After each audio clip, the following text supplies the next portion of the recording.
Welcome back to the Rootless Minds Podcast. I'm your host, Noah Robertson. I talk to anybody, anywhere, about anything. And today I have on Lane again. You're on the last podcast. You're back on this one, brother. Yeah. To be fair, he had another one scheduled. It just got delayed. That's true. Got canceled. Oh, well. Yeah. We'll do another one. It's my third time. I'm either a reoccurring guest or he's running out of ideas already. Nobody else wants to be on my little podcast. They're like, no, he's not big and famous yet. Don't shoot for the stars. Settle. The famous saying. By the way, I'm going to do it right at the start. Jersey Mike's. Please sponsor me. All right, while we're doing that. I'm wearing a green shirt. It's got nothing to sponsor, but, green. The Army could sponsor you. I hope not. I don't mean that in a mean way. I just haven't done anything to serve my country in that regard, so that would suck. It'd be like, sponsored by the Army. What was that academy you went to? That was the military school? Yeah, that was the Washington Youth Academy. That was fun. And do you think that helped you prepare for the apocalypse? No. Really? Well, I mean, team building skills, yeah. Like, don't get me wrong. Did you shoot or anything at the school? No. Really? No. That's lame. It was lame. I was never in Boy Scouts or anything like that. But my dad is a Marine Corps Special Ops sniper, and he's taught me all the stuff. Well, not all the stuff. And this is how to slit someone's toe without making a noise. Sometimes you don't have a knife. You got to use your shoestring. I don't know how to. Wrap it once around and then you don't choke them out, or you don't like pull the string so it cuts off the head. You go back and forth. So sawing motion. It saws off. Jesus.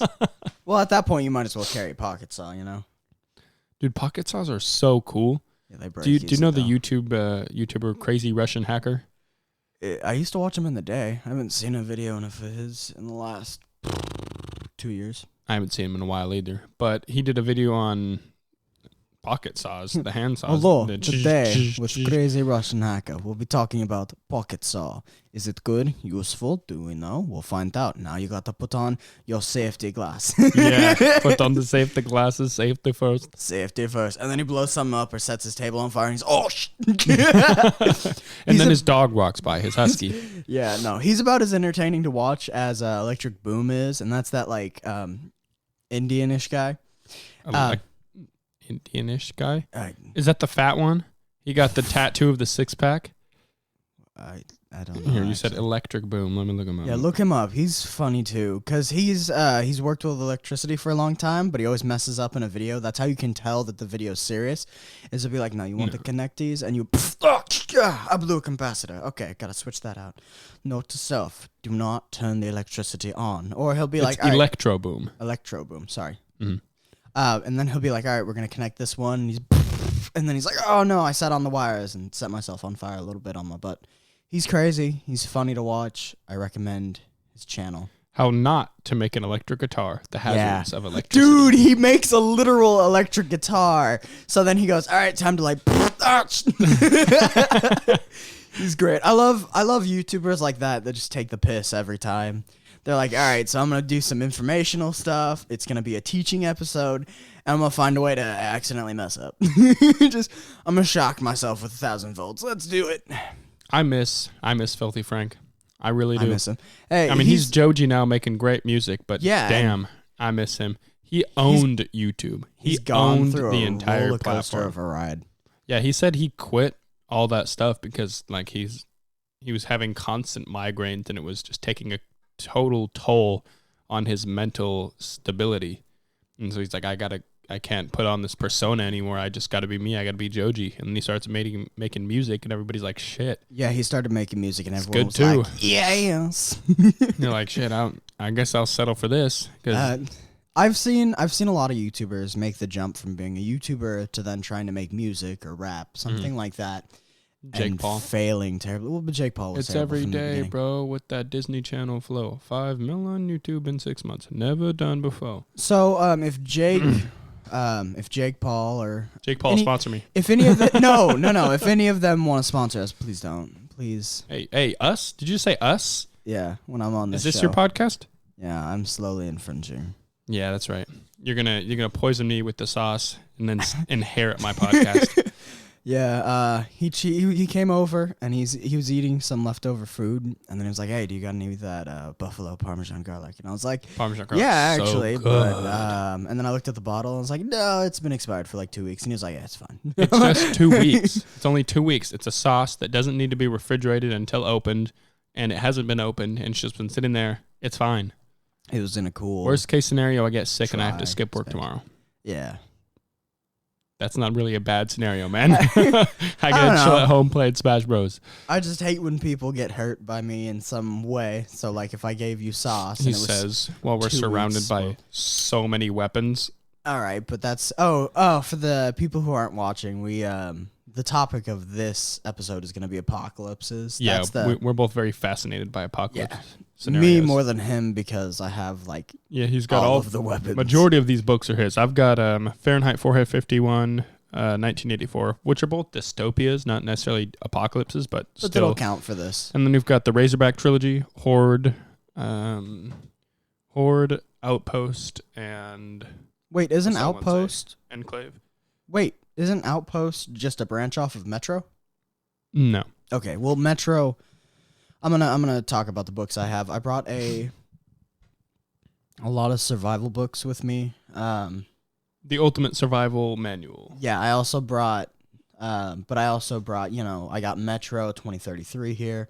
I got Rotten Ruin. I have The Dead. I have the Maze Runner series. I brought a lot of apocalyptic-esque books and then a lot of survival books because that's going to be the topic. We're going to go over different types of scenarios and stuff like that. Just, movies, games, books. I find this stuff amusing. If any of you know me, you know that I like the apocalypse. The idea of it, anyways. I mean, it would be terrible. What draws you towards the idea of the apocalypse? What makes you enjoy it? And why haven't you started one yourself already? Because I don't want that many bodies on my conscience, for one. And two, Okay, if the apocalypse effort. starts, any apocalypse, you're going to have to kill some people. Well, yeah. That's a fact. But I'm only the people that shoot at me or try to kill me. So the apocalypse is fun and appealing because all of the rules that we have is non-existent. It is chaos. Like, as long as you're powerful, you can do anything. Exactly. And that sets up really good people to then be taken down. That sets up really good bad guys. So in normal books, there's laws and stuff like that, and they avoid it by beating some high-power, corrupt person or something like that. Mm-hmm. But in apocalypse books, it's literally, you could shoot the person next to you. You have to deal with the repercussions of them coming after you, but essentially you have no rule. There is no law and order. It's whatever is made, and it's usually by sheer force and brutality. Or It's back to natural selection. Who's more powerful? yeah, and you got two sides, but you get two sides, though. You get the people that automatically go crazy, and so it's more of a power thing, like this dude is the biggest dude of them all, and he's faster at killing, so everyone follows him, like kind of like a pack. Yeah. But then you also have usually the hero who is more, his people don't follow him out of fear, they follow him out of, they trust him, they believe in what he believes in, or they still follow old laws. They follow the rule of, don't randomly stab the person next to you for no reason. A So total you- Rick Grimes scenario. Yes. Yeah, essentially. You got the old-fashioned cop versus people like the governor and... I was Why trying to am I remember forgetting? his name, too. I know, he's got Lucille. I feel so bad. Lucille, dude. What a great weapon. I mean, I guess. What's the emotional attachment he has to Lucille? Was that It's the name named of after his dead daughter? wife. Or the wife? Yeah. By the way, if you're going to go with a bat, a barbed wire wrapped bat, just keep in mind, if it's zombies, the barbed Barbed wire not won't gonna, do a thing. Yeah, it's not going to really do much damage. You're going to be doing more damage with the actual bat itself. If it's normal people, great, good. But if you're going to go with a spiked bat with like nails, choose some heavier nails and drill pilot holes. That way the wood won't crack, for one, and two, the bigger nails won't bend as easily. Because I don't know if you guys have ever hit into a target or anything with really small metal pieces, but they'll warp and bend either on contact or when you're trying to pull it out. And keep in mind, anything you use as a spiked weapon, there's a chance it's going to get stuck, and that makes a difference when you're fighting for your life. Yeah, I know. I'm not close enough. That's fine. Do you know the YouTube channel ZNA Productions? Yeah, I used to watch a lot of their videos. Yeah, dude. He's great, and Zombie he has a boom. DIY, which stands for do it yourself, 100% safe, fully realistic Lucille. Oh yeah, I've seen that. Yeah, he makes the Lucille, which is just the wooden bat with the barbed wire, and then he makes an intense version that has like chains and actual spikes and everything made to it. And the Lucille, honestly, is kind of just a bat that if you drag it across a human skin, it'll rip it up. Yeah, because it's just other than wrapped that, with barbed wire. It's not going to do much else. But the one he made has literal spikes and shit coming out of it, and that would mess anything up. Yeah. So ZNA Productions is a very good YouTube channel. You should look them up if you like do-it-yourself projects such as making weapons or shields. He's made some cool stuff. He's made armor. That's pretty much all he does. Yeah, he makes a bunch of weapons. And then the dorkier one is Zombie Go Boom, which is obviously centered towards using weapons on fake zombie heads, which is kind of fun to watch maybe once or twice. Mm-hmm. Despite being into the apocalypse and, ooh, zombies, that's not always my go-to. ZNA Productions, amazing, though. He's really funny. Like, there's this one video he started out where it was how to make a retractable razor knife. Just a basic utility one. Utility knife. And but the whole joke is that he's like really, really small. So he makes one that's like 5 foot long. It's this huge giant, and he uses steel plating and cuts it into the shape of a razor. But it's huge, and the whole time he's like, yeah, you guys, when I made my chair video, you guys were like, oh, this is just a giant chair. And that really hurts because I have smallpox. With all these fake illnesses going around and the stuff like that, it really hurts for me to come out and say that, but I do. So my bones never grew, or my skin never grew, or something like that. So it's great. Dude, this guy's funny. He's funny. He's very subtle with his jokes most of the time. Said Zombie Go Boom? That's another channel. Oh, what's the funny one? Oh, that's ZNA. Oh, you went back Productions. to ZNA Productions. Yeah, it's a good channel, man. And he's very crafty. Very crafty. He makes some really cool things. I really enjoy his videos. If you enjoy watching people make things, getting ideas, check him out. That's true.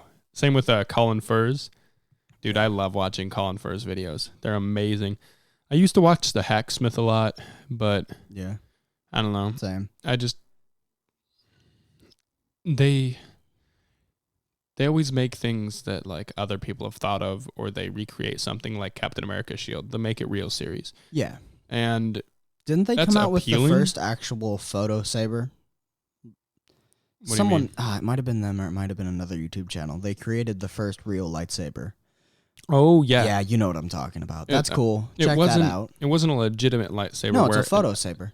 Where I don't know that part yet. Let me explain what I was saying, though. They made one where it's like a rod that heats up very fast, and it's also got wrapping around it that also heats up very fast. And they had to experiment with like different types of metals and alloys, etc., because some of them heat up really fast, but then they melt. Others heat up slowly and don't melt.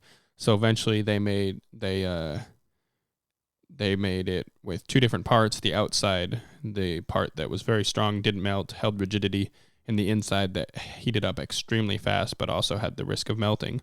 And then from there, they hooked it up to like a big battery pack, and that was the lightsaber they made. Yeah. And so that's realistic to the Star Wars, original canon. I don't know what the canon is nowadays with Disney.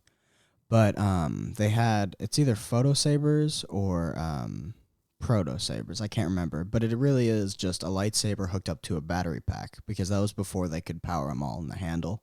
So it looked kind of dorky because you'd have this battery pack hooked to the to your back or to your hip, like a big satchel, and then that cord ran to the lightsaber. Now you could see how that's dangerous, because someone could just slice that power cord and then you're done. But they made one, and the reason it's called that is because the battery source, it sits on their hip or back.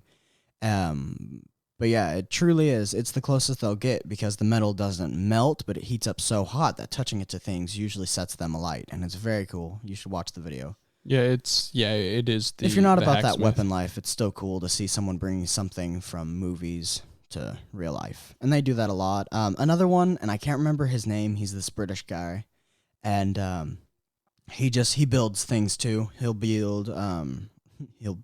Anyways, it's not Colin Furs. Because Colin Furs is a British guy that just builds a lot of things. I don't know. Maybe I'm thinking of someone else. Anyway, it's a guy. He made Wolverine claws real, so they're like what's it called? Retractable. Yeah, they're retractable. They work on pistons and such. And then he also made the Assassin's Creed like grappling. That's Colin Furs. Okay. Yep. So I'm thinking of two different people at once. Okay. I feel bad. Trust me. All great channels. Check them out. Yeah. And if you want to check out the Proto Saber one, it is the Hacksmith, world's first Proto Saber, real burning lightsaber. If you want to check it out, it was a good cool. video. Definitely amazing. What would be your ideal apocalypse weapon? Let's just say zombie apocalypse. That's a hard decision. I'd want something with about medium range, because there's different types of weapons, real life, for different reasons. You have long range, medium range, and close range, and you have different type of projectiles. You have handguns, which fire a bullet, and same with rifles, but then you also have shotguns, which spread more. So probably something blunted. Blades are very useful because they can obviously stab into things. And that would be useful in the apocalypse, but if you break that blade or if the edge gets dulled, whatever, I'd probably just go with more of a blunted weapon, something like a club or something, but with a spike on it. That'd be my best guess. Like an axe, a lot of people want to go with a fire axe, but those are heavy. You want something you can wield all day. That's the general thing. So probably something like maybe an Indian war club, maybe something two-handed. That'd be my ideal thing. Something I don't have to get super close with, but at the same time, I'm not, running out of bullets or arrows. Oh, Indian War Club is really cool. Oh, yeah. It's kind of got a curb. And if you've ever seen, Black Panther, the gorilla guys, their mascots, the gorilla, they have the big staves. It looks just like that. It's a little one-handed thing. It's got a slight curve to it, and then it's got a big ball on the end. And on the ball, it has a little nail. Yeah, you can get a spike, or you can have it not have any, and it just be a little nub there. Generally, they were made by the natives, and they were made out of wood, and they would find a wood burl on a tree, kind of like a cancerous growth, but it was super dense there, so they'd cut that branch or that. It was typically a root because it was strong there. They'd take that and they'd carve the handle out of that, and the ball part at the end of the curve, that would be the knot burl on the tree. Yeah. And so they'd make it from that, and typically that's what it was used for, as a club. This is a really good-looking weapon, honestly. Yeah, I've seen these before, but I never considered it for an apocalyptic use. If you could get one out of straight metal, oh yeah, that'd be amazing. Yeah, there's one right here that's casting an aluminum Indian War Club. Aluminum's good, but if you can get a stronger metal, would be better. Aluminum bends. It's easy to cast with. It's amazingly easy. You could probably use a propane torch and melt down aluminum. It's a very easily meltable metal, and it's easy to then form molds with it. Fun fact. I agree with what you said. This looks like a great apocalypse weapon. Yeah, because you could dual wield. You can have one you'd have one on each hand, and a lot of them don't even have a legitimate spike. It's just a little peg. That's in it. So that creates a point of contact that's small, and it's like, so the reason people can lie on beds of nails or whatever. This is a way longer explanation. Point being, the smaller contact area there is, with more force, it'll break through. Yeah. So if you distribute the force throughout a wide area, it won't break. Like if you're on cracking ice, you want to lay down and spread out. Also, if you're on like quicksand, you want to lay down and spread out. If you're on cracking cracking glass, you want to lay down and spread out. Because you don't want to stand your weight out. If you're all in one point, that's going to break through easier. And it's just like the point of a knife. So if you were to stab at someone with a knife, this just sounds so brutal, and that's the easiest way to explain it. People looking on video, if you were to stab at somebody with a knife here, it'd go through a lot easier. If you were to try to stab somebody like this, it wouldn't go through nearly as far. It'd cut, but it wouldn't just instantly stab through. Yeah. Smallest point, easiest to penetrate. So yeah, it has a little nub on it, and that's a point where you can add on a spike, which would be useful if you're trying to, like in a zombie apocalypse, destroy the brain. Just so everyone knows, this is obviously going to be a very nerdy sounding podcast, and it's probably going to sound dorky, and this is probably Well, if you work with me, it's not the dorkiest I've sounded. But it's going to get a little bit weird. If you enjoy talking about apocalypses and weapons and fake scenarios and what we would do in said scenarios, stay tuned in. Yeah, you're going to have fun. So you said what draws you to the apocalypse is the fact that there's no rules. I completely agree with that, man. Totally agree. You can take anything you want. You could take whatever you want, do whatever you want, wherever you have to fight for it. Wherever you want to. Yeah, that's true. But it's the Mad Max scenario. Yeah. If you want to take a car, if you want to go steal a monster truck or a brand new anything, as long as you can get to it or fight for it, you can have it. Yeah.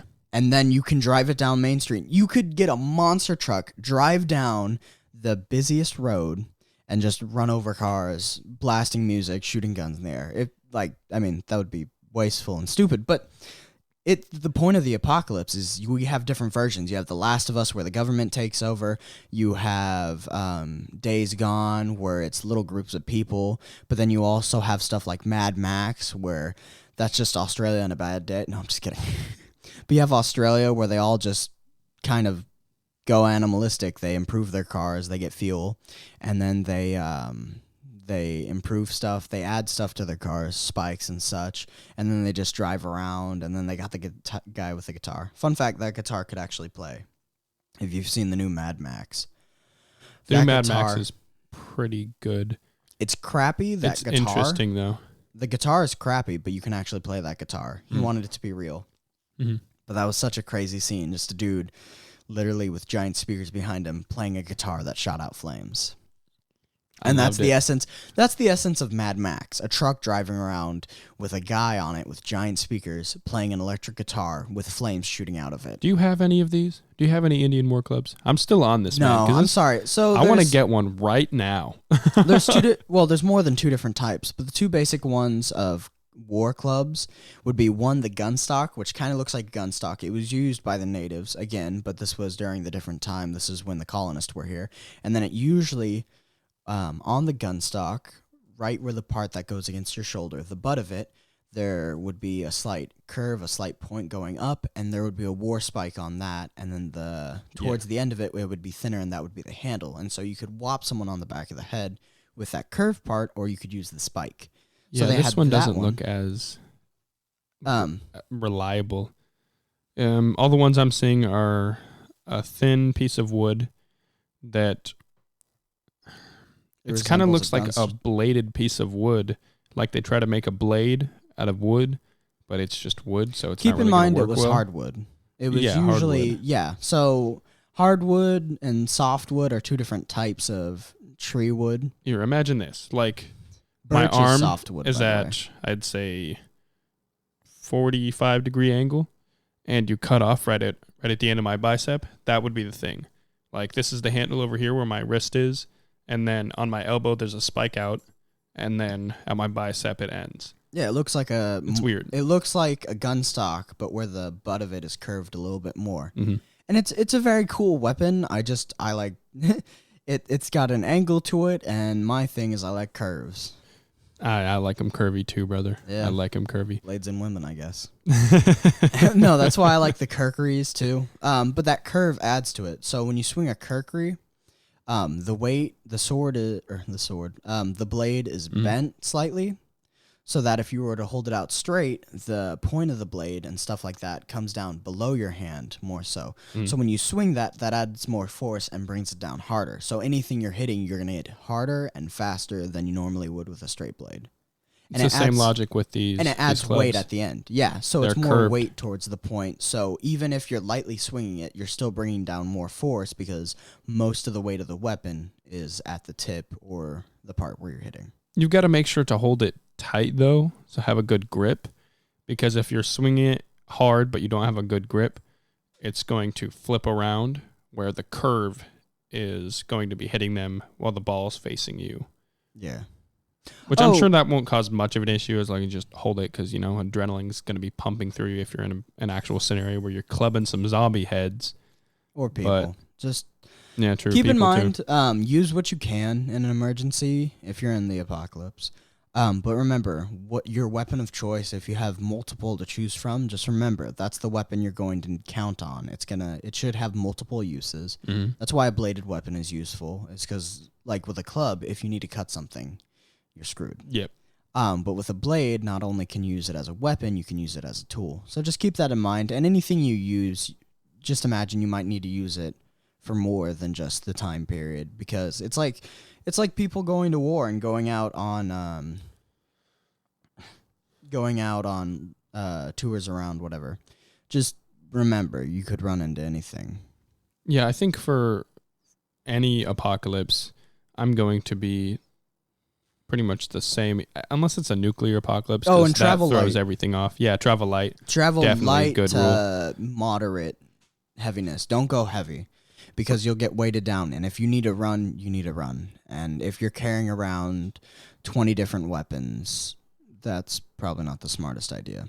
For my apocalypse get up, I'm going to, ideally, obviously, because I don't have any of the weapons right now, because I guarantee I want 2 of these. And I'm not going to have them on my hips, because then they're dangling around and hitting shit, and that bothers me. I'm definitely going to have them on my back. And I also want a Damascus steel katana. Like, go total Michonne on these people. Yeah, he's got one right here. For the camera people, this will be cool. Explain the Kirkery aspect of it. The what? You said that's what it was, right? No. Damascus. No, what's the quality that makes it super strong? Damascus. No, we've already explained Damascus. What's it called when the metal continues into the handle? Oh, you're talking about full tang. Full tang, that's it. Yeah. Okay. So, a rat tail is generally when you have a blade, when it meets the handle, it's going to have a very long screw or a thin piece of metal welded on. And the problem with that is it would just break when you swing it at something. Full tang is when the blade continues into the handle, its own self, and it goes all the way in, and that's what she said. Yeah, I had to, man. We're young. It's such an easy joke. I love it. I know. That's what she said. The Office made it great. The Office did. It was make funny it great. before, but then Michael would just interject at the worst times. Fun fact: that show would be great, but we can't have a continuation or a remake or whatever. Please don't remake it. One, it would kind of ruin the old thing, and 2, people wouldn't be able to handle it today. Think of the amount of times you got social anxiety watching Michael do something he should obviously get fired for. Oh, yeah, dude. That's why I don't like watching that show. It's hard to watch constantly. I can't binge it like other people, but in bits and pieces, yeah. So, yeah, dude, Michonne's a badass, first of all. And for you, those that don't know, Michonne is the black girl on Walking Dead that has a katana and is like a badass, like all I said. You need to go into more depth. So, Michonne, yes, is on The Walking Dead. She wields a katana. Yes. You're forgetting she also carries around 2 zombies, because the thing about The Walking... At the start of the show. Yeah. At the start of her entering the show. And then she goes and gets more cooler. But at the start of the show, she has 2 zombies she has around with her, and they're missing their... This is going to get gory. It's really cool, though. Spoiler alert, we're going to be talking about the apocalypse. It's going to be dorky, also pretty dark at times. So if you're squeamish, I apologize. We go again. Saying spoiler alert after the fact. Yeah. But what she does is she uses that katana and she cuts off the arms of these zombies and then the jaws so they can't bite or grab her. And then she just carries around on leashes. On chains. Chains. Because in the world of The Walking Dead, if you have zombies near you or if you're covered in their blood, it just automatically, they can't smell you. They can only smell the dead and their kind, so they avoid you. Mm-hmm. And it's a very smart thing because she carries them around and she can just walk around freely because it's overpowering smell, and then the ones she's carrying around with her can't attack her in any way. And after a long time of not having their jaw, they're more docile. Yeah, they become so docile they don't even try attacking her anymore. They just walk. So they just walk around with her. They're useless. It explains later on that they are slowly starving and eventually will die out. It's just their entire body functions at a far slower rate than ours does. So the zombies in The Walking Dead can eventually die out, but she's just carrying around the 2 zombies with her, and she gets in a spoiler alert. This time I actually said it before, but spoiler alert for Walking Dead, she gets into a scenario where she's spying on some people and the zombies are behind her. And then the zombies see those people and they start to act up and start to make some noise. And the people start to hear zombies. And she gets so stressed out. She's like, these people are going to come get me. I'm going to die. So she has to kill both of them for them to stay quiet, for her to not get caught. It's a very cool scenario because she's quick on her feet. Michonne is one of my favorite characters. I love Michonne. So, yeah, no. There was a lot of cool characters on The Walking Dead. I don't know if it's still ongoing. I got out of it. The problem with The Walking Dead in general is at the start of it, you're like, oh, anything can happen. Anyone can die. It's very cool in that regard. But then spoiler alert, most of the seasons are just a rinse and repeat. There's some big bad. They find a place. They secure it. They run into the big bad. They have a war. Then they have to leave the place. Gets overrun. It gets overrun. So they go to a new place. Some people die. They find new people. And then there's a new big bad. And that's how it's been going for a long time. Yep. And that's what made me get out of it. It was just constantly, they didn't have a happy ending, essentially. The apocalypse doesn't have a happy ending. It can. The happy ending is you survive as long as you can. Well, there's different types. No, the happy ending could be, so spoiler alert for the Book of Eli. It's just a ton of spooky. Good movie. Yes. Good movie. So that book has a happy ending because he's carrying, so the Book of Eli is a movie. And it's a very good movie. I'll look up a summary. And what it is it's a man carrying around a Bible, the last Bible, and he is on a journey to deliver it to a place. I think it's like a last church or whatever.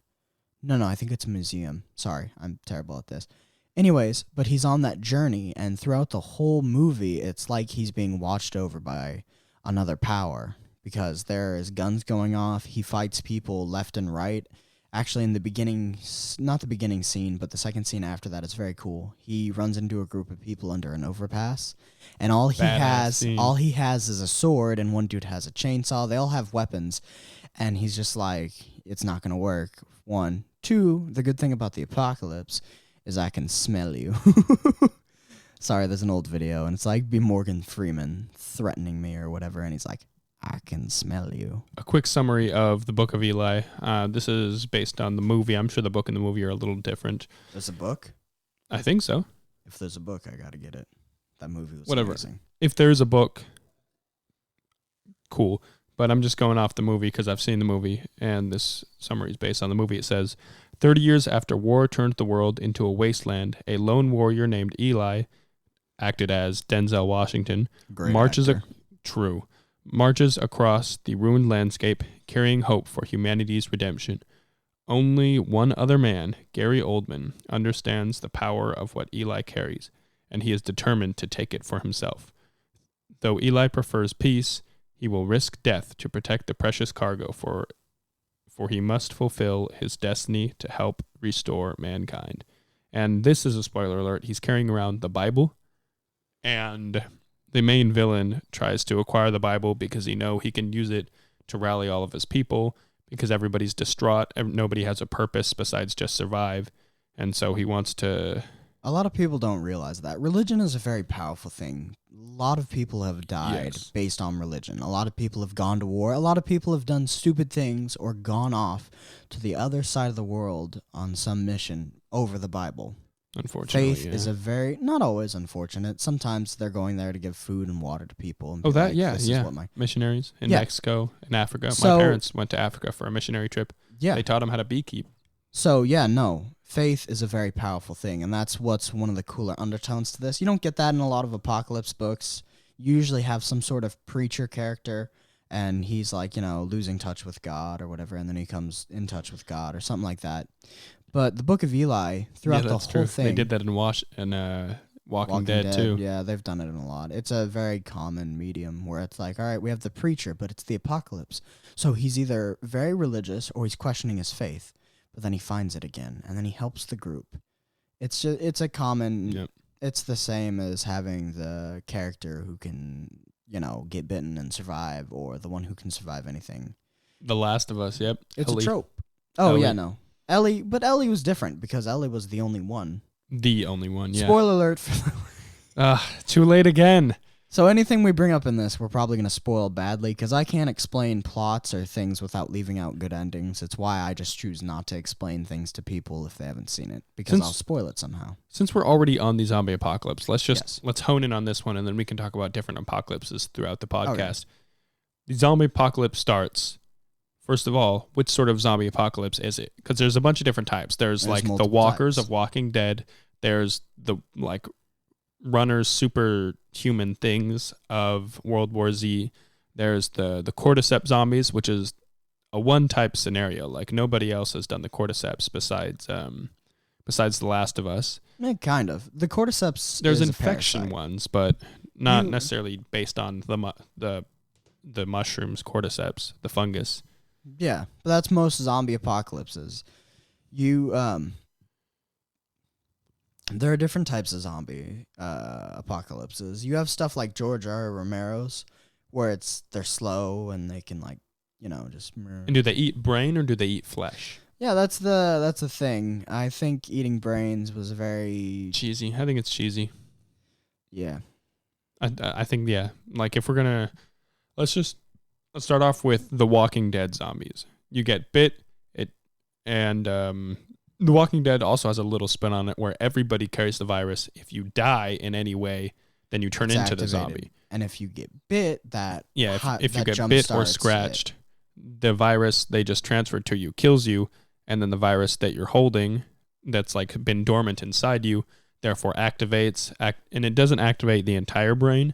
It just activates the base of the brain, which is just survival, like survive, eat. That's pretty much the only part of the virus activates up. And then they go out and they kill people. They're slow. They walk in hordes. You cut off their arm. Doesn't matter. The only way to kill them is to shoot them in the head. Let's start with that zombie apocalypse. It happens. Which stage of it happening do you want to start with? Do you want to start with like the news is saying, oh, shit's going down, people are going crazy, what's going on? Or we're going to jump straight to the world is shit and... Yeah, because there's going to be many different ways that the apocalypse goes down.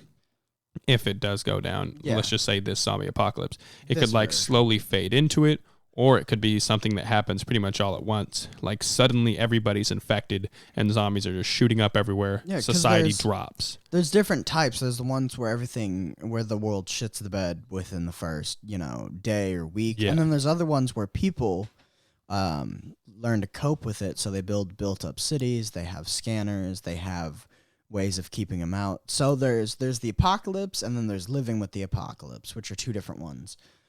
Let's go straight into the apocalypse. Like within a day or a week, let's just say a day. So everything shit the bed. Yeah, everything shit the bed in one day. The whole world just shit itself. It wasn't wearing a diaper. Shit went down. All right, shit's dripping down the world's leg. All right.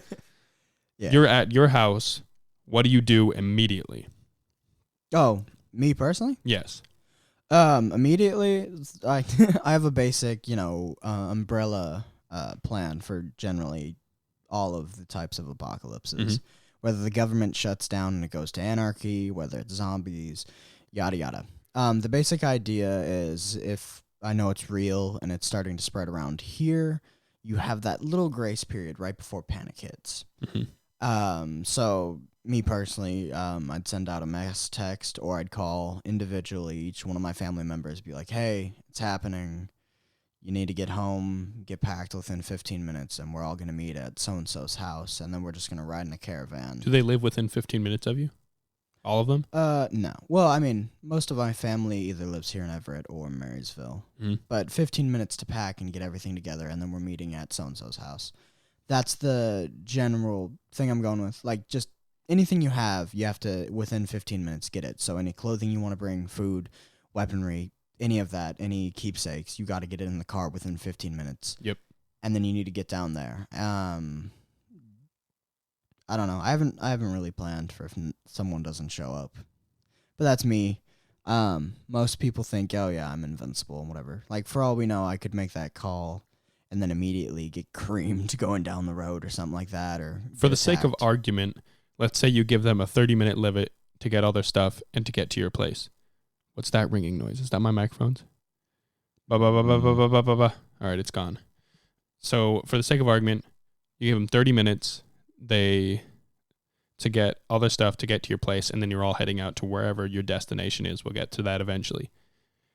And only half of them show up within 30 minutes. You've got all your shit. You have to go. What do you do from there on? If we can't get in contact Wait. Before we move on, sorry. What do you have? What clothes have you changed into? What have you packed? What weapons are you bringing? Because you've got a lot of weapons. You can't carry them all. No. So mostly I would probably take the crossbow, my guns, some long distance ones like the katana, maybe. I don't know. It's iconic, but it's got to be more useful than just iconic. You got to go with short blades. So the machete that's around you somewhere, I'd definitely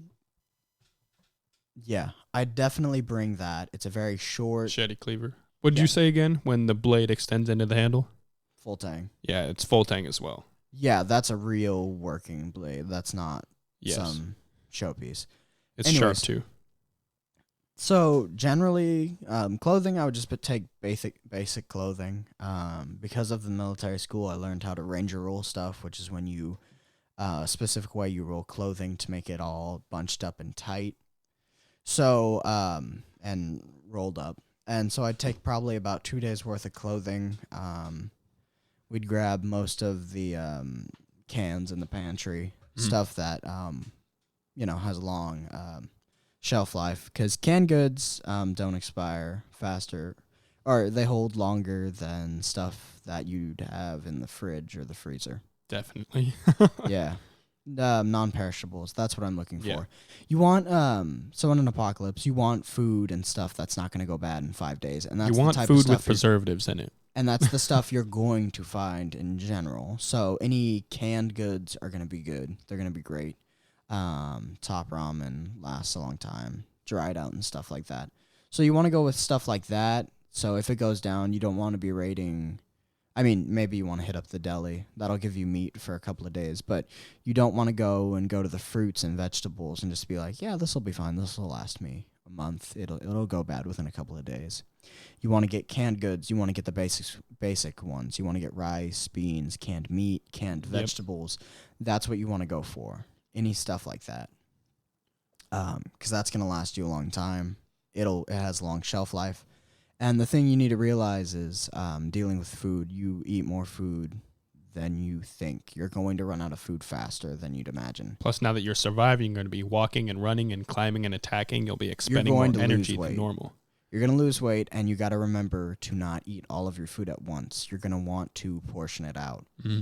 Maybe that means, I don't know, your body type, but whoever's listening, maybe that means you eat 3 cans, 4 cans a day. You want to limit it to basic meals, breakfast, lunch, and dinner. You want them to be not small, but you want to spread your food out. You want to ration it out properly. Don't starve yourself if you don't have to, because that'll be bad. If you're in a survival situation where you need the energy, but you're just all skin and bones at that point because you're afraid of starving, then you're going to die. Mm-hmm. You need to remember to save your food and save ammo. There are certain movies where it's just like, let's waste all the gun ammo. Let's fire at everything. Don't do that. If you can, you want to use weapons for emergencies, but if you can just walk in there, get up close and personal, not too close, and use a ranged one like a spear or a bat, use that. You want to be stealthy too, because in most mediums of the apocalypse that deal with zombies or any type of infected form like that, they usually hear stuff. So don't be using guns a ton. Don't use guns unless you have to. And if you can, get your hands on a crossbow or a bow. The ammo is reusable multiple times. Generally, an arrow will last about 2 or 3 times, hitting an actual real target. But after that point, you're going to notice breaks. Some basic rules. If you're going to use a compound bow, don't use wooden arrows. The force is too much, and it'll shatter it and send the shards right through your hands. Don't modify your own arrows other than messing with the arrow tips, or else, again, you could shatter it. Mm. So, yeah, use aluminum or fiberglass arrows with compounds with just regular bows. If you don't know what a compound bow is, it's got levers and pulleys to it. It's those big hunter bows. Yep. But then regular recurves or long bows, those you can just use wood or fiberglass or metal arrows. So use those. Going back to it. So yeah, no, I'd grab all the non-perishables. 2 days worth of clothing. I don't have body armor or anything like that. I collect weapons, but I'm not a survivalist nut. I have some non-perishable food. I have some basic weapons. Well, I have a lot of knives and stuff like that. But so I'd grab the basic, the guns I have, the ammo, and then I'd grab that little crossbow there because that thing, it's small. It's a one-handed little Cobra-esque pistol. It's very cool. It's I think 80 feet per second. Thing hits like a brick. And it fires little bolts. It's not a full crossbow. It's not something you shoulder. It's a one-handed one. But it can still hit hard enough. So that one I could use for defense as long as I'm aiming at the eyes. Golden. But I can also use it for hunting because it can take down rabbits and small game and the such. And I guess if I got lucky and was really quiet, I could take down a deer, but that would be more impressive than anything. So yes. I have a full-on hunting bow, though. I would take that. I would take the crossbow. I would take that small machete you have over there, and probably maybe 5 other blades. Nothing too big. I don't want to weigh myself down, and I don't want to spend time packing my whole room. Mm. That's my worst fear, is that I'll suddenly be like, I got to pack everything. Also, I have... don't laugh. But I have a dog. You know this. But I also have lizards. So I'd probably, grab that. You can grab the lizards? I'd grab that aquarium and toss that in the car. I know. That's straight up dumb. I know. So I have a problem, with like pets. I wouldn't be able to leave them behind. Also, if I was driving by in the apocalypse and I saw like a shelter or something like that, I might stop and just, the biggest problem, the thing they overlook in books, movies, video games, and TV shows with the apocalypse is everyone kind of just forgets about the shelters or pets. You got to realize if it's hitting the fan and you don't want to take your dog with you or your cat, open the door. Yeah. Because the amount of animals that starve in that situation are insane, and the amount of animals that are left behind when actual things happen. So like hurricanes and stuff like that, tornadoes. Sometimes animals get out, but other times people just leave, which in that case, you're terrible people. But if the apocalypse is going on, I know you're going to be panicked and whatever, and you're leaving. But if you're not taking your dog or your cat, just open the door. Yeah, if I had to ditch my animals, I'd at least let them out and then leave. Yeah, let them be free because they have a higher chance. Dogs, naturally, when you have... situations, we've never had an apocalypse, obviously, but we've had situations, giant catastrophes and disasters, which have caused people to either leave the area or be rehomed and their animals left behind. Your cats, as long as you haven't been a monster and declawed them, they'll be fine, for the most part. Same with dogs. Dogs will group up and repack. Dogs are weird. So your most friendly little lab, at the same time, left to its own devices, high chance it'll group up with other dogs and become feral-ish again. Yeah. And they'll do good. So generally, if stuff hits the fan or if you can't take your dog with you... My dog would die. Yeah, no, your dog's old. I love my dog. I love Dana. But she'd die pretty quick. I wouldn't keep her as like a hunting dog or something. She's 16. She can barely lay down on her own. So... yeah, she'd die out. So, like, worst case, if you can't take her, at least let her outside. But, I mean, personally, you should take her. I'm not going to take her. Oh, that's so sad. I'm not going to take her. I'm not going to take... bad. There's always these scenarios where people, in, like, the beginning of the apocalypse, and notice this is only during the beginning of the apocalypse, because they die out pretty frickin' fast, because they're the weak links, they're the weak ones, survival of the fittest. Or they're just not smart. Say it's like a scenario where you have to stay quiet and they're freaking out and screaming. Yeah, they die. No, and they're always like, shut up. It's like, you need to stop yelling. Screw them all over. Like, If you're with me and we need to stay quiet and you're freaking out and grabbing on me and crying, I'm going to stab you in the head. That's not a joke. Well, it's the apocalypse. You just jump to that. I'd probably put them in a headlock and make No, I wouldn't. Knock them out. Because they're freaking out in a scenario. We need to stay quiet. We need to do one thing, and they're doing the opposite of that thing. They're going to drag me down. This is survival. I'm going to kill you. I don't think I'd In jump today's to day that. and age, I'm not going to kill you. Come on. I'm not going to kill you. This is civilization. But civilization has gone to shit. That means you're not dragging me down. All right? That includes you, Lane. That includes you. Oh, I'm not rolling with you. No offense. There are a few people I'd roll with. Like Cody, probably. Nate, manager-wise, definitely. He was military. So, I don't know. Absolutely. You either feel it or you don't. Some are like, he's a pushover. Other people are like, Why would you roll with Cody? Because I can trust him. I don't know. He makes me laugh. You can trust me. You can trust me, Lane. You just said you would just turn and stab me if I had a panic attack and we needed to be Yes, I quiet. would. Yes, I would. Yeah, I wouldn't do that to I'm you. saying it how it is. I'm saying the truth, all right? I'm not going to sit there and let you scream and bring them all in. I'd rather put you in a headlock and knock you out. Cut off air circulation for a couple seconds. Let you pass out. That'd take too long. Take a little nap. That'd take too long. Okay, Zombies can walk in real quick, man. They can cover all exits. This is survival, okay? If anyone's... survival. If you played The Walking Dead, The Walking Dead game, not the new one coming out, well, obviously. The one with... the Telltale one? Yeah. Mm. Clay McClue. Anyways, with Clementine and... I can't remember the guy you play as. The Walking Dead Telltale game, Yes. sure. Anyways, there's that one scene where they're in the store and then they've made too much noise and they're getting surrounded. And it's like, we got a bolt. And then it's like, it hits the fan really quick. Mm-hmm. Remember that in any type of scenario, even if it's not the apocalypse, if it's some natural disaster happening, things can turn upside down really quickly. People panic and stuff changes around you. Just because you think you're the center of attention doesn't mean, everything's going to go great. A tornado could hit and it could suddenly change path and come right past your area and you could die.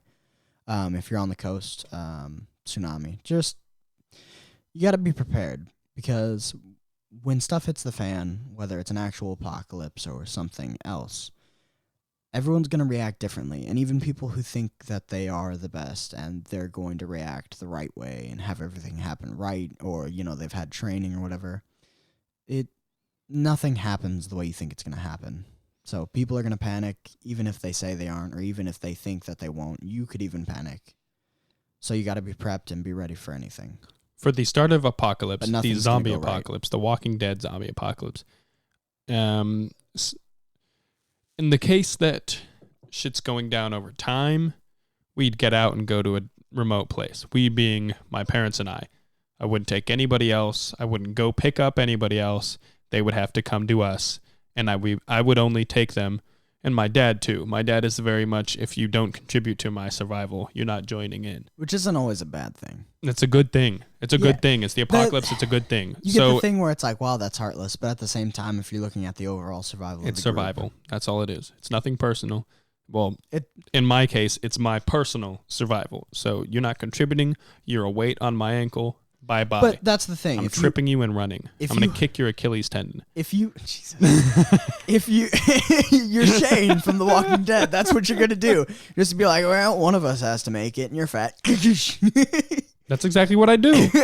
That's exactly what I do. Noah would shoot you with his remaining bullet in the leg and leave you to get eaten. I wouldn't shoot you. I just sweep. If you're fat, I just sweep your leg, and then I'd walk away. I wouldn't even need to run in that case because all the zombies would just stop on you. Even if you were skinny. If there was a scenario where one of us had to die, you'd be the one dying because it's the apocalypse. Anyways, for my get up, see that's if the difference it was the between case you and me. if it was the case of the shit goes down over time, we'd get out, go to a remote location. Yes. If it was the case of shit goes down immediately, we'd bunker down in our place because everybody would try to be getting out. Everybody would be in their car. Well, that's on the what I'm talking freeways. about. The grace period. You Yeah, have that little bit of time would- before it really hits the fan, and then the freeways are going to get clogged and all of that. Exactly. Everybody would be like going ape shit. All the terrible people would be immediately raping and pillaging and all that shit. So Which is gonna happen. we would just bunker down in our place. We'd just stay there, and that'd be it. It's just us, and we have guns. We have ammo, we have blades, I have swords, we have chickens, we have a little garden. We have everything to just camp down there for a while. And we're in like the suburb area, and we live like a 30-minute drive from Seattle. Well, I live like 10 minutes away from here, man. So you understand what I'm talking about. Yeah. We live in Everett, and that's not I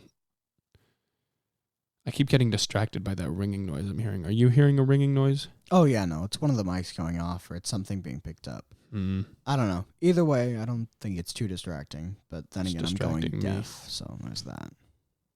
Anyways, we'd bunker down. And then after a certain amount of time, say it'd be a week, 2 weeks, a month, however long it took, eventually we would get up and leave. We have a military truck. That's not a joke. We have a deuce and a half, a military truck. It's not very drivable at the moment. We can drive it, but those things are beasts. It's not ideal at the moment. My dad changed all the hubcaps and everything. So it's drivable, but it'd probably break down pretty easy. Keep in mind, in the apocalypse, he has a GMC diesel truck. Yeah. It's like 2015, I think. So great truck. And we'd probably just take that, or we'd just take bikes, or we'd just go on foot.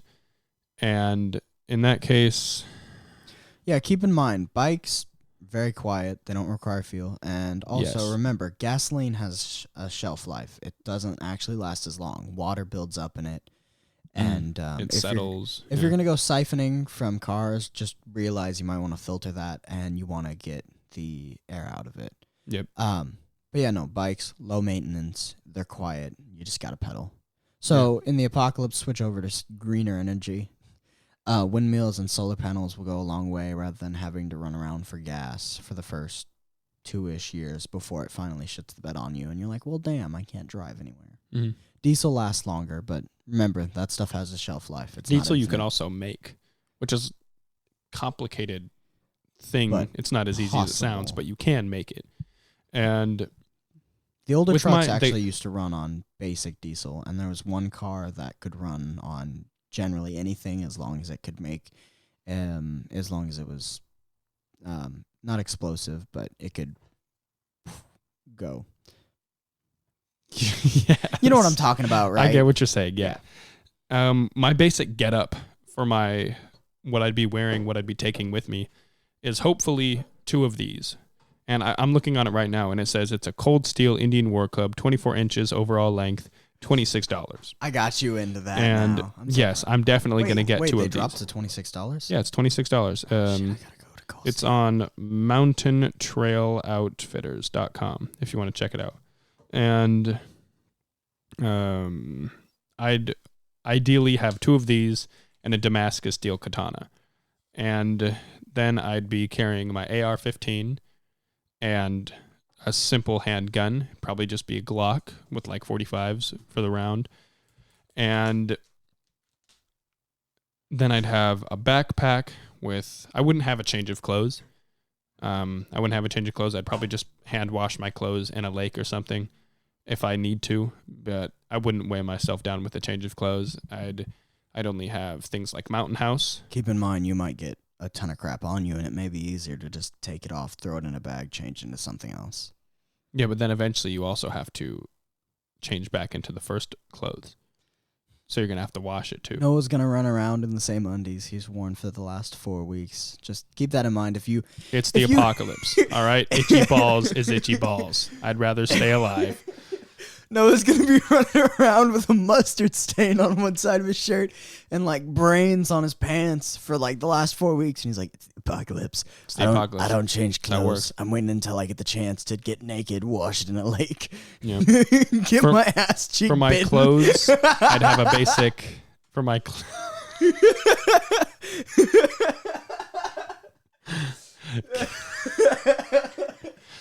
Yeah, Slade. My bitten ass cheek. I gotta cut it off. No, I can't sit I'd have I'm cum stains on my pants. It'd be the apocalypse, so I wouldn't care where it goes.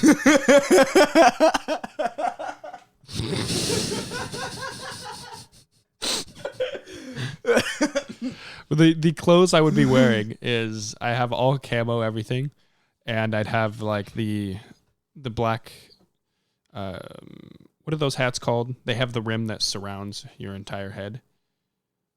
I don't know. Are you talking about like a sun hat? Like the brim goes all the way around too, or just a... Yes, but they're like made out of cloth, and they're usually camo or black or tan. Yeah, I know what you're talking about. Are you talking about ones where they have the screen too? Some of them have a screen. See, my plan is when I get to where I'm going, which is a farm, up. Don't say where. Don't say where. I'm not telling you where. It's a farm. It's a farm up somewhere. That's all I know so far. Yeah, because then you guys show up, and then I'm like, well, it's a family. Well, it's time to kill people. Well, no, I'm gonna tell you go away. I don't want to be the bad guy in that situation. It wouldn't be a good and bad in that situation. It'd be a you see it as survival of the situation, but in the same scenario where you're talking about where I'd trip the other person. It would only be for survival. I'd be like, listen, you run. I'm gonna have my last stand here. Probably die, but at least someone else gets to live. I can't see myself. That's the difference between me and you. You want to survive. You want to be the guy at the end. Meanwhile, I'm really willing to sacrifice myself. I'm imagining you in an open plain with like a bunch of trees around you. Zombies are coming at you from one side, and you decide, all right, you go. I'll stay back and hide. And I'm just hide. You say the other person goes. Oh. I'll stay back and I'm gonna stay here. Yeah, I'll stay back and fight them. Have my last stand. I'll buy you some I'm imagining me in the very edge of the forest, watching this go down. You die. The zombies go past, and then I come and pillage your dead body. That's cool, no. I don't like us. I'm not going to immediately go into like just murdering a bunch of people, raping women, shit like that. I'm not going to go to be a terrible person. It's not going to be that. It's only if probably gonna you murder risk me surviving. I will trip you. I will kill you. I will throw you into a horde of zombies. Whatever it takes for me to survive. So if you're going against me surviving, I'm essentially Rick, or maybe even You're not Rick. I'm Rick. He's Shane.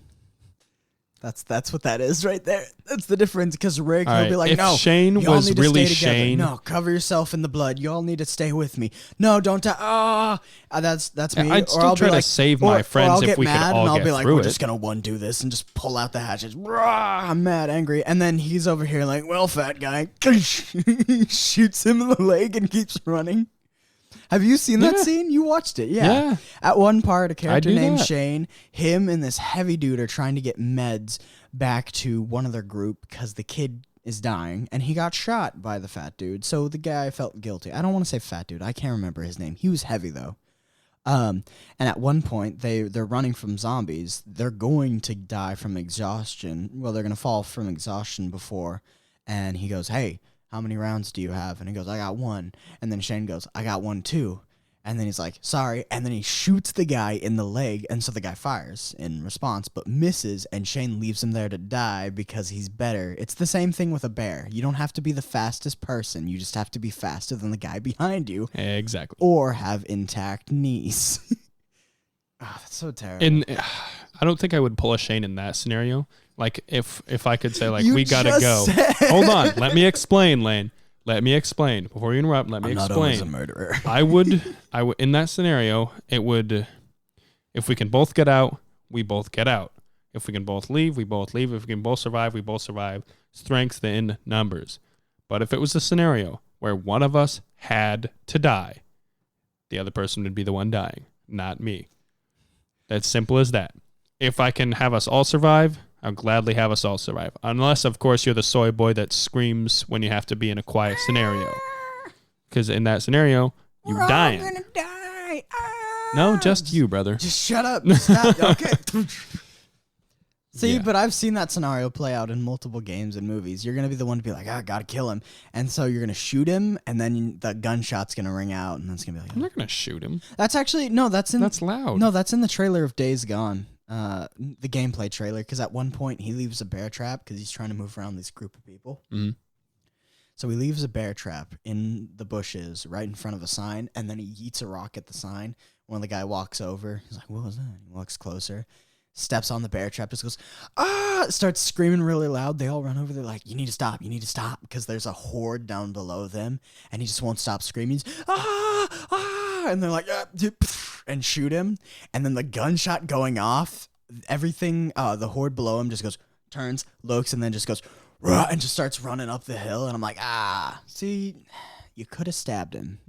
Yeah, in that scenario, I'd stab him or I'd cut off the head. The gunshot gave him away more than that. So listen, zombie apocalypse. Some of you are going to panic anyway. You're going to have panic attacks. You're going to get scared. It's going to be something that you've never seen before. It's going to be this terrible moment. You know, it's going to be terrifying. Please don't scream really loudly. You'll doom your especially own around me. Yeah, all right? No one will stab you. Straight up. You dying. I might put you in a headlock because I need the silence, and if you're yelling, you'll get us all killed. I'm not going to stab you. Probably. I'd weigh the scenario. If you were like a big buff guy that knew like how to work with weapons, and you're like a fucking badass, and he's just in there, and you were screaming like a little bitch, I might just knock you out, and then when you wake up, I'll teach you don't do that shit again, or else you will die next time, because you're a potential major asset to my survival. But if you're a little soy boy or a little soy girl and you're screaming like a little bitch, you're gonna die. All right, you're gonna die. Simple as that. See, my view is I'm gonna go out of my way to avoid other people. But, like, if my friend calls and they're just in the general on the route there and they're like, it's happening, I need help, I'm just going to be like, shit. I'll just going to be like, shit. F in the chat, boys. They're dying.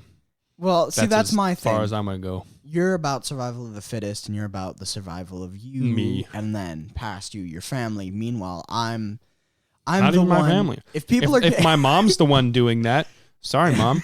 I'm going to slit your ankles and I'm going to walk away. I love you, Mom, but I love my life more. Oh, shit. I'm over here thinking I forgot. Empathetic. Okay, I got it.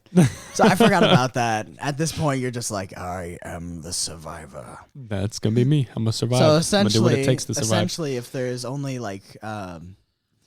only like one way for one person to exit, he's just going to be like, there can only be one. Yep. I was born in the dark. Molded by it. Hello, Batman. I was born in the dark, molded by it. You simply adopted it. That was a good movie. I like that. You did good. My favorite part, though, I was wondering what would break, your spirit or your body. Now for the body. Watching that was hard. I was like, oh, that's gotta hurt. Oh, ouch. And then later on when he gets it fixed, he just what medical certificate did you get online, my guy? You just punched that man's spine back into place. Holy crap. He's a super chiropractor, all right? He's a super He's like, all right, we're just going to hold you up on the ceiling here. All right, now you're going to feel some light pressure. Reshifts the entire vertebrae back into place. And the guy's, and then he's like, perfect, light pressure. Perfect. That's why you don't put people in a hole. A prison hole. Wait, that just doesn't work either. That doesn't help. That doesn't help. That's why you don't make your prison a hole in the ground. Is that better? Boy. So, yeah. So, zombie, my getup, we keep trailing off. Let me just finish the list of my getup real quick. Then we can move on from that. It would be my long sleeve shirt, long sleeve pant, like dirty normal pants, and I'd wear boots. I'd wear like thick wall socks.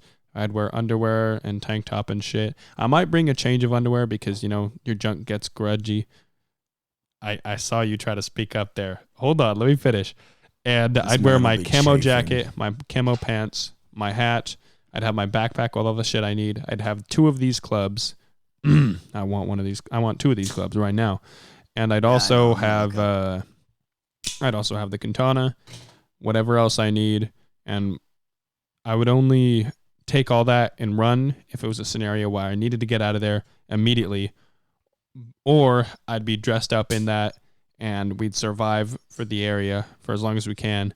And then we'd move out and go to higher ground, go to a farm. We know people who live over in Snohomish, like up the mountain a little bit in a farm area. We might go over there. Yeah. And if it came into a scenario where I had to join a group like Negan, that's the name. If it came to such a good bad guy. Great bad guy. He's the type of bad guy you like. In Borderlands 2, like Handsome Jack. He's the type of bad guy you like. He was such an a-hole, though. Oh, yeah. That was his point. He held them together with fear and you get stuck. If you do shit for me, you get shit. You want to live like a king, you can. You just gotta listen. Like, that was his whole thing. It's like, I would have joined his group. Nah, I told you. Now I gotta take your hands. It's straight up survival, man. I would have joined his group. I would have been in it ASAP. The more asset you are, the higher up you can live like a king. I love, by the way, his accent in that is great. You can live like a king. And he's got that deep voice. Dude, my favorite scene in that whole thing was probably just the Rapey Davy scene. So there's this scene where they take a member captive. Wait. There's a scene where they take one of Rick's group captive, and then another guy goes into the cell, and he's like, you want some water? And you're like, oh, fine. Because it's The Walking Dead. You've seen some pretty horrendous shit at this point. It's the apocalypse. Yeah. Anyways, so it's obvious he's going to try to rape her. And then right as it's going down, Negan just bangs his bat on the door and he goes, what is going on here? And you're like, oh no, is it going to get better? Worse? I don't know Which side do you think's better? The part where it stops. Okay, because the way you said it, it sounded like, is he joining in? Woo! No, that's the worst one. Because you've seen, and if you read the comics of The Walking Dead, you know that shit gets terrible. Anyways, but he bangs on. He's, what's going on here? And he's like, I was just, what are you doing in here? Well, yeah, no, you weren't supposed to be in here. And he's just like, you were gonna rape that woman. Like, he's very weird about it. And the guy's like, yeah. And he's like, I'm sorry. And he's like, oh, I do not accept your apology. And then he stabs him in the throat with a Bowie knife. Like, that was my favorite scene, because you didn't know what was going to happen. You're like, is he about to kill his own man? No? Yes? Is he going to? Oh, he's apologizing. This is so weird. Oh, he stabbed him. Okay, we're good. And then it's really cool, because he leaves the knife, and he's like, listen, you can either take that knife and stab him before he gets up, because he's going to wake up in a while and try to eat you. Or you can lay there and die. I'll be back in a while. And so he tries to recruit her to his side. It's a very cool, but it's just a very funny scene because you got a typical bad guy, Apocalypse. Who was the girl it was again? Forgettable. I don't know. Forgettable girl? She wasn't forgettable in that sense. She just stupid. What do you think I should Google to try to find this? Rapey Davy scene. That scene's hilarious. That's literally what it's called, Rapey Davy? That's what he calls him. He just goes, he calls the guy Rapey Davy. It's hilarious. It's funny because it's like a very serious scene, and then he steps into it literally like someone watching the show. Like, I know what you were Rapey David, season 7, Walking Dead. I'm gonna look up an image. See, I hope doesn't. It's him. What girl is it? Yeah, I can't remember her name, and I feel bad. It's just towards the end of the. Towards different parts of the show, characters make stupid decisions. Like, they haven't been in the apocalypse for like 3 years now. Like, it's like they haven't been fighting people. Oh, yeah, it's her. It's... Shit, I don't remember her name. She's the black girl that's very good sniper. Yeah, and she messes up one... Yeah, I'm pretty sure it's her that messes up the shot. She literally fires one bullet. Oh, yeah, that's right. She fires one bullet. It embeds in the bat, and he's like... Jesus, you tried to shoot me. Yeah, he's so surprised too. But he's more mad that the bat was shot more than that. Because the bat's his baby. Yeah. But you'd think at that point they'd know, okay, well, 1, point blank, shoot, don't miss and somehow hit the bat. 2, unload the whole clip. Like, she fires one shot. She had one bullet. She only had one bullet. Yeah, but why would you take the shot if you only have one bullet? That's just, she wanted to kill him. But you're going to mess up if you only have one bullet. Don't take chances like that normally, okay? Like... Or the mic. Yeah, sorry. Don't take chances. Just lower the mic, man. Sit comfortably. Just get the mic in front of your mouth. There's no comfortable. There's only pain and suffering. Beauty is pain. Beauty is pain. Anyways, but it's a very stupid situation in my opinion. She's been fighting people this whole time. She's been surviving that long, and then she's like, yeah, I can do this with one bullet.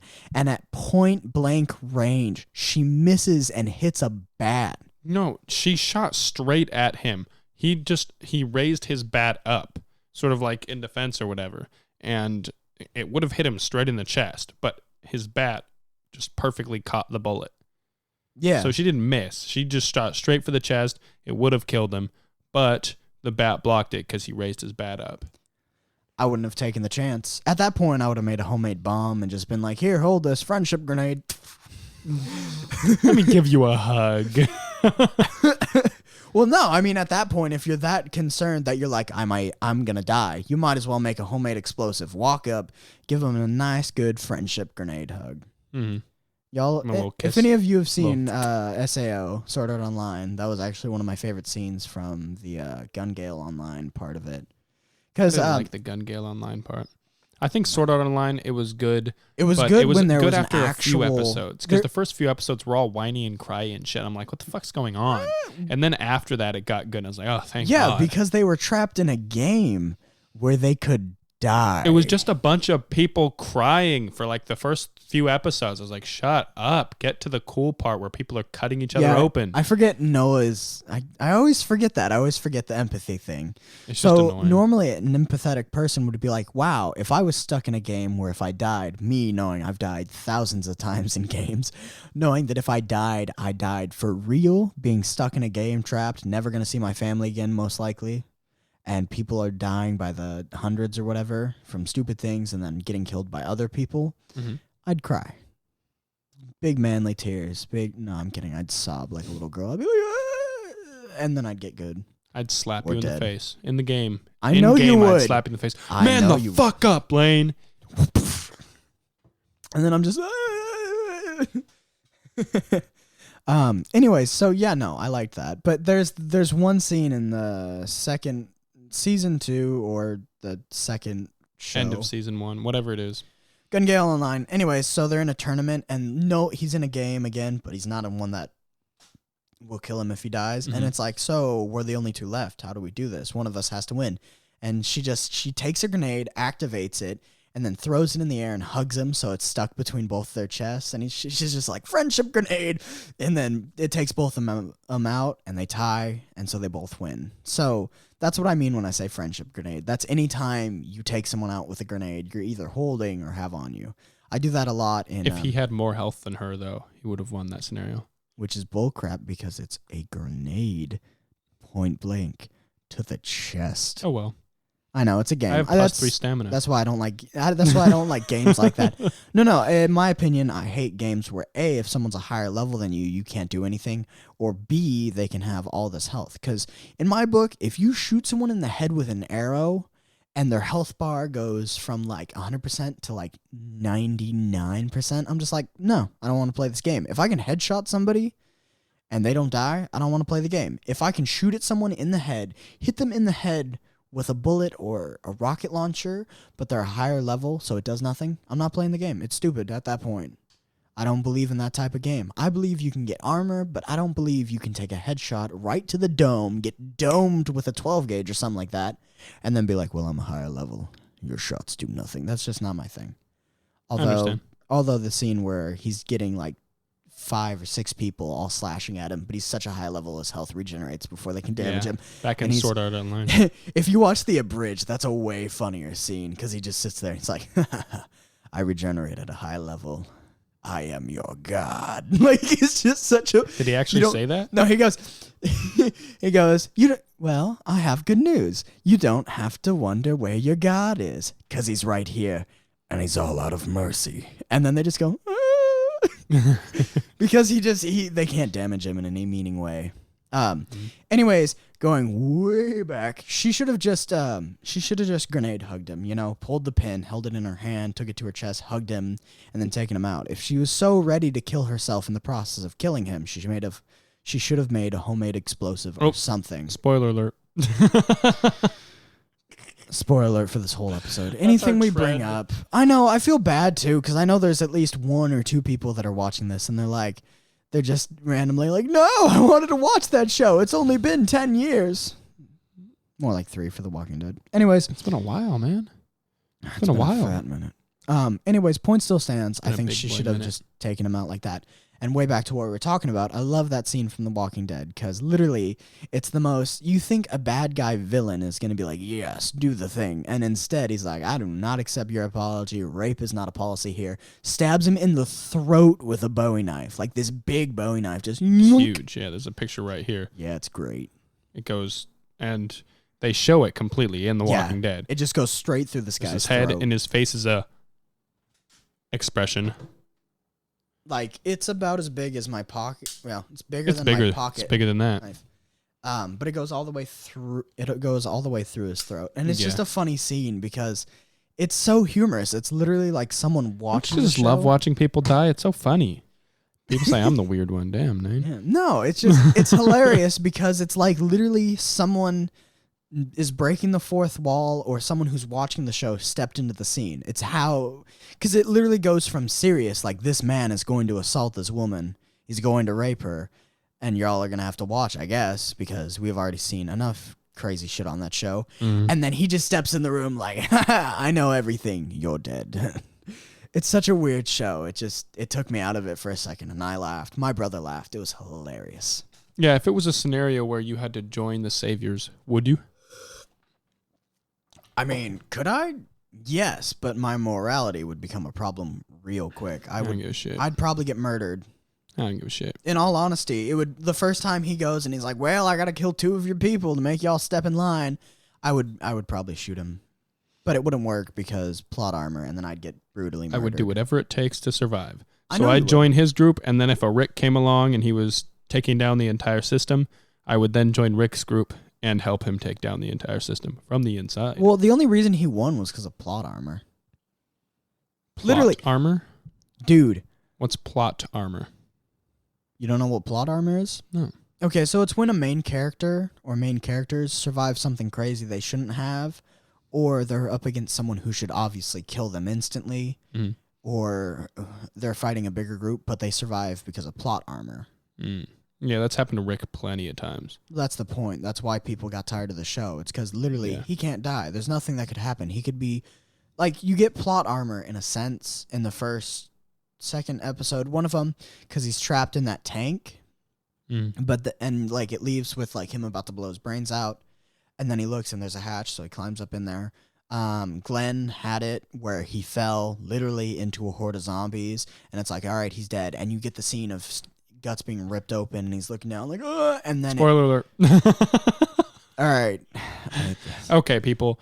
Here's an indefinite spoiler alert. We're just talking about a lot of shit from The Walking Dead. We're talking about anything. We're going to talk about The Walking Dead. There's going to be a lot of spoilers. Metro, Rotten Ruin, anything like that. If we bring up a topic, it's going to be spoiled, and I apologize deeply because you didn't come here to hear spoilers. You came here to listen to a podcast while you work, or maybe this is your off time. Spoiler alert. But I'm sorry. Spoiler alert indefinitely.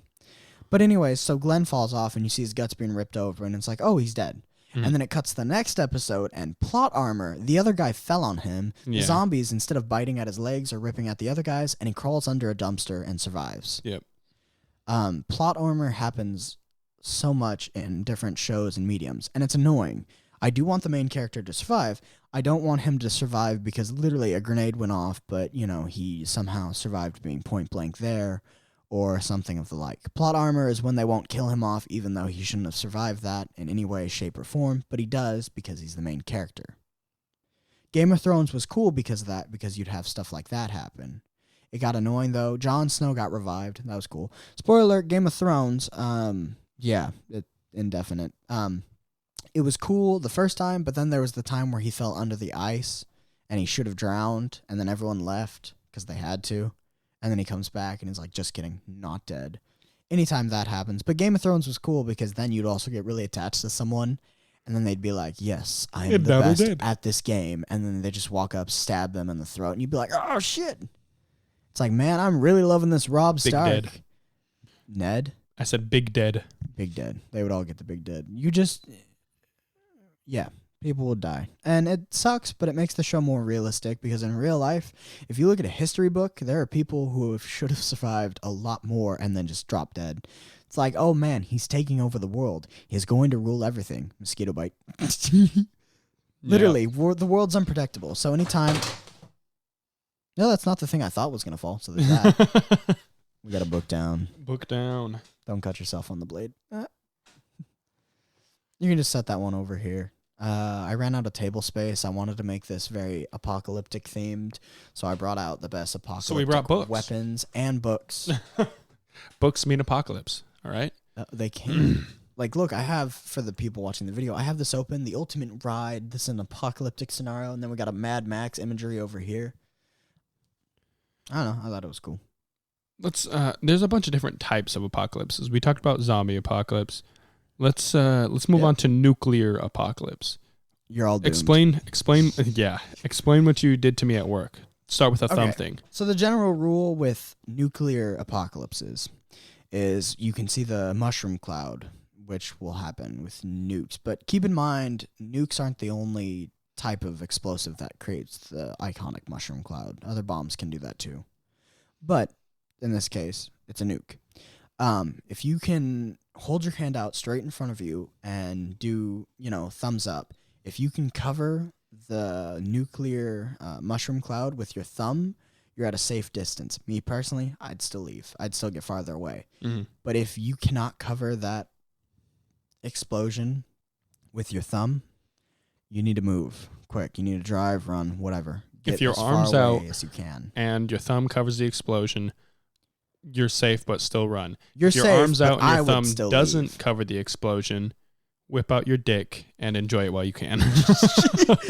Because it's going to fall off just like the rest of your Even skin. the girls. Whip out your dick, girls. You might, if you survive, you may get one. Who knows?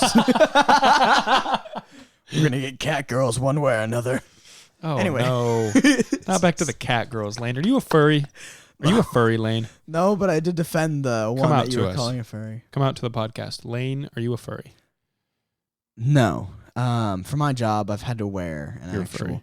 Dude, you wore the buffalo suit. That was awesome. Dude, that is way too hot. No offense to Buffalo. I just think y'all need to add some air conditioners in the helmet. That thing is super hot. Visibility is bad. And I can't fix my hair. I have long hair. If that gets in my eyes or my glasses fog up, I'm just sitting here like, I'm a blind. Woo. I'm a blind buffalo. I would definitely do the buffalo suit. Yeah. Gladly. Because then that means I just got to walk around and dick around for an entire shift and get paid for it. Yeah, I danced a lot. I made a lot of kids happy. And then I just randomly, girls Wait, say that again? I made a lot of kids happy. One more time.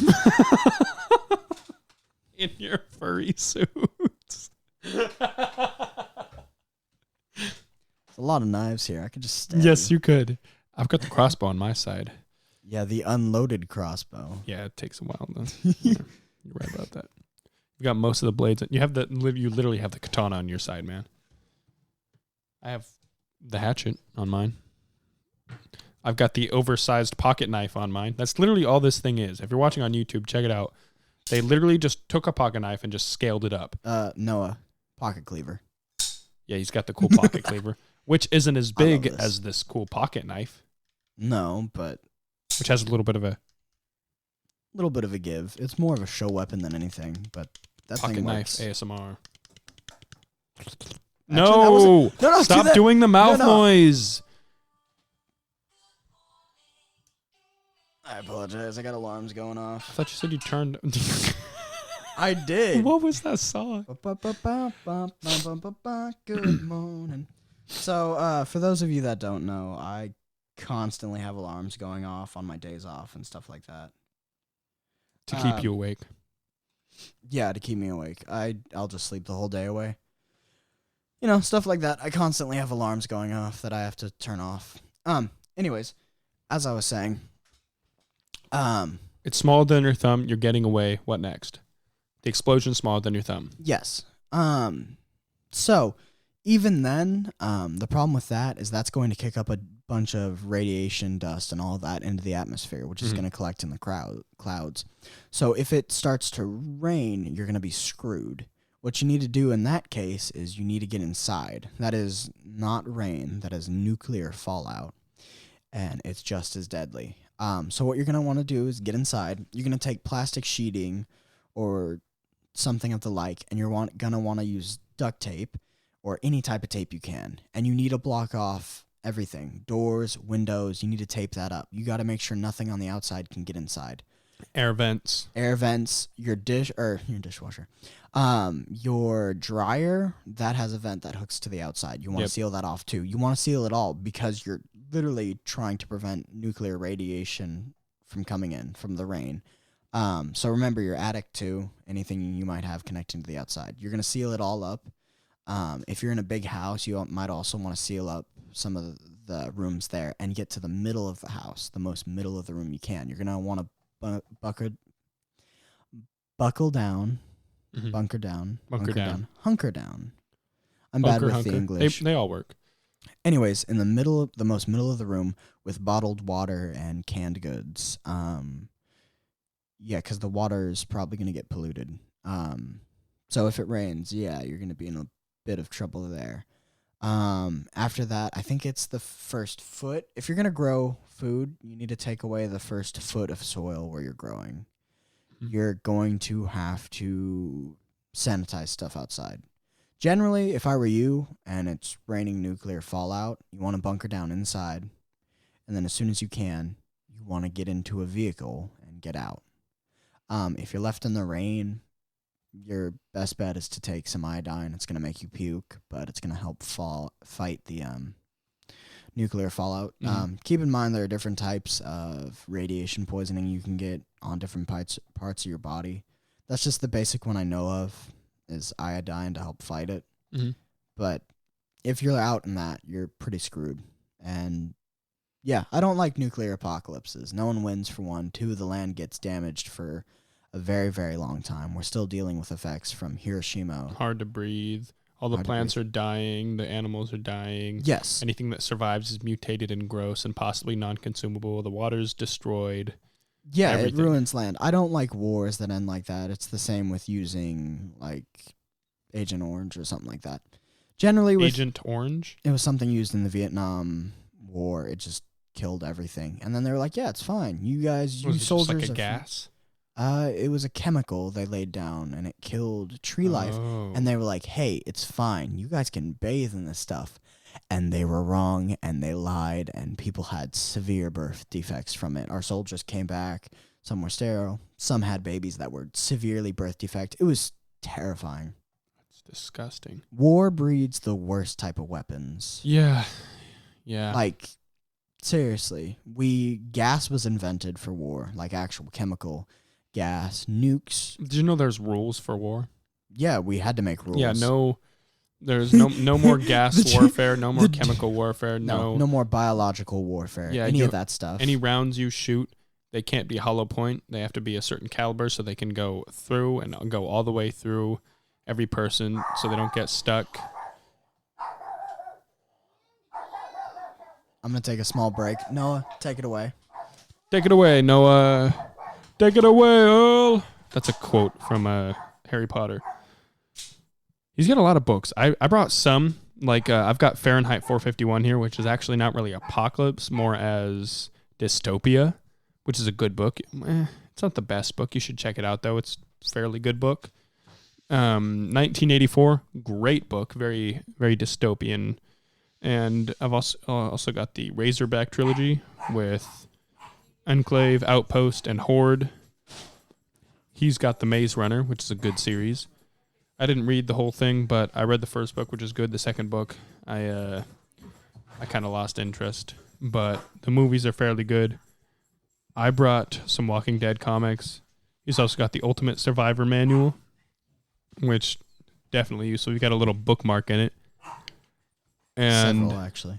He's got a bunch more books, like Rot and Right. Is that what it is? Rotten Ruin. Rotten Ruin, okay. It's a cool one. It deals more with a parasitic version of zombies. Mm-hmm. There's different types of zombies, different causes.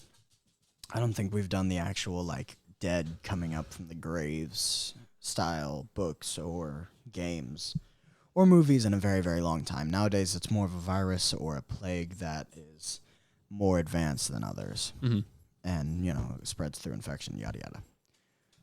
Anyways, but yeah, no. Nuclear radiation is probably one of the worst ways to go because it hits your DNA on a microscopic level, screws it up, so your cells forget how to function as cells. That's why your nails fall out, skin literally melts off, your organs ooze out. Like, you go to the bathroom and you're like, oh, there's my kidneys. Oh. Yeah, it's gross. Yeah, I'm not looking for, like, what are the apocalypses or if you're close enough, if they were to happen, you would sort of look forward to? And what are the apocalypses that if they were to happen, you'd be like, hell no? Zombies. straightforward. Meaning you'd look forward to the zombies? Government, yeah. Yes. Depending on the version.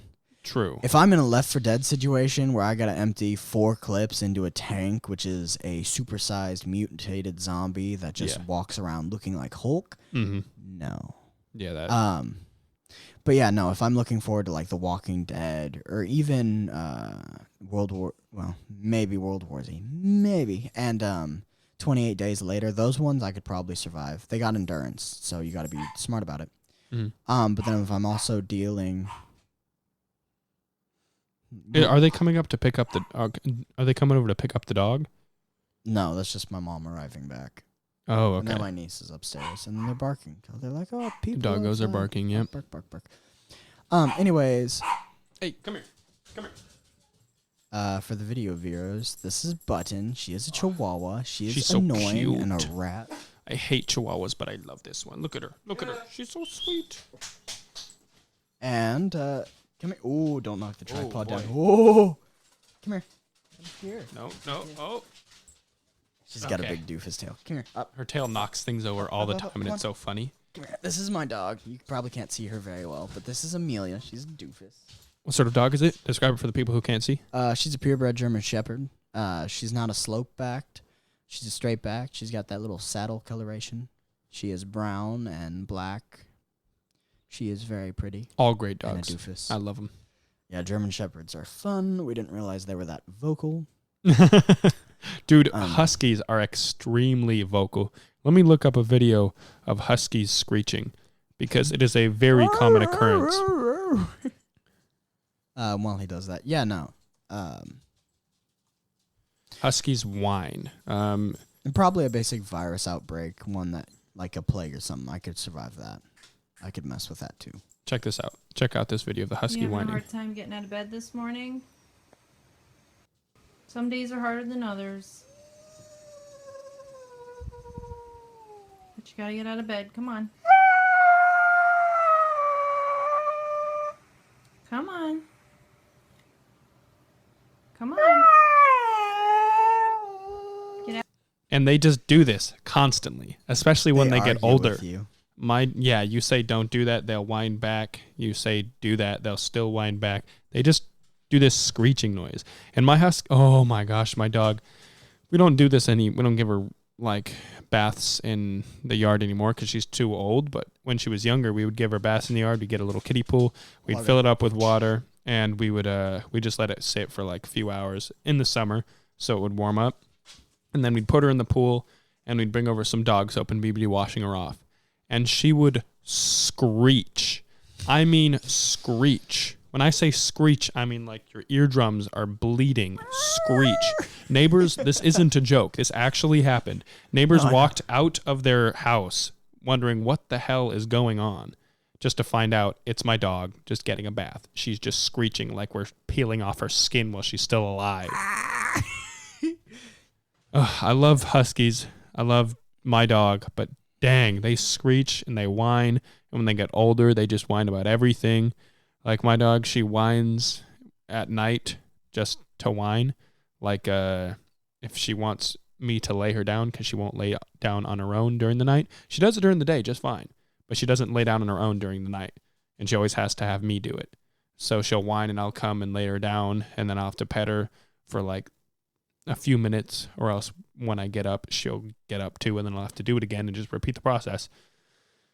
Huskies are difficult. If you're thinking about getting a dog and you don't have the energy and the time and the financial ability to get a husky, don't get one. You have to have the space, you have to have the yard, you have to have the free time to deal with them, to teach them, everything. Getting two is also not a very good idea. I see people getting two huskies or a husky and a Malamute, and I don't think that's the best idea because they're pack animals, and then one of them will try to dominate the other, and then sometimes they'll gang up on you, meaning like not necessarily with malintent, like trying to attack you, but they will gang against you. The other one's going to misbehave. Yeah, exactly. They team up on pretty much everything. Yeah, no. If you're going to get an animal, not even a dog, cat, anything like that, if you don't have the resources or space for them, don't get them. I know you're like, but I want the animal, yada, yada. But if you don't have the space, you don't have the finances, if you got to look at it like this way. If you get that dog and that dog gets injured in any way or a health concern pops up and now you're looking at, $300-$400 vet bill and you can't do that, don't get a dog. And it could be more than that. You might have to go in for scans. You got to plan like this is a baby, and you got to look at what they need, their requirements. If they have a double coat or if they shed a lot, you're going to need to help brush them out and get that ready. If they need to eat certain food, it's literally, I don't mean just dogs and cats. I mean any animal. Snakes are very low maintenance, though. Just saying. Yeah. It's like $5 for a rat. So are you got to leopard feed them geckos. every 1 or 2 weeks. Leopard geckos are a little more high maintenance than that, but you feed them crickets every other day about, and you got to coat them in calcium every other time or so because they develop a bone deficiency if they don't get enough calcium. Pugs are very high. You have to clean out the creases on their face. Please, I don't want to say don't get a pug. Get a better bred pug. You don't want a backyard pug because 1, they're going to have breathing issues. 2, they're going to have heart problems. 3, their faces are squashed, which raises a bunch of issues. A lot of sinus issues. A lot of really cute dogs or really ugly cute dogs are usually... Yeah, pugs are definitely ugly cute. They're inbred or they've been bred too much to the point that it's bad. If you're going to get a Chihuahua, get more of a purebred one. You don't want some mix that along the lines its hips are just going to start popping out of place. You want, and it's the same thing with German Shepherds. You want a purebred, but you don't want one that's been inbred. There's a difference. You want one with good hips. You want to look at it. Don't buy a dog that has a crap ton of health problems. If you're going to take care of one, I guess, but just think about the animal you're getting and more importantly, don't breed animals just because you want to breed them. You need to look at what the outcome's going to be. You got to take care of that animal.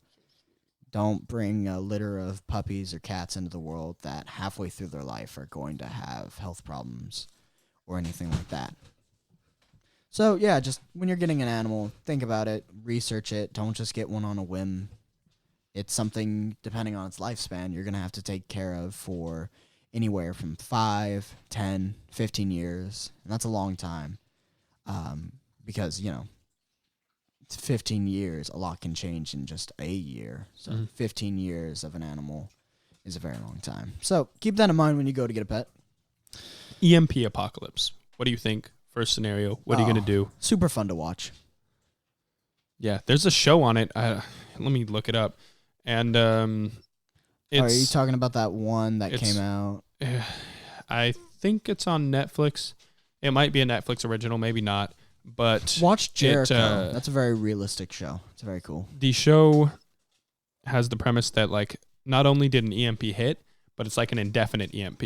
In the air, there's these little, they're little robots, but they cling to everything electric that generates electricity, and they suck the electricity out of it. So you can't do anything with electricity.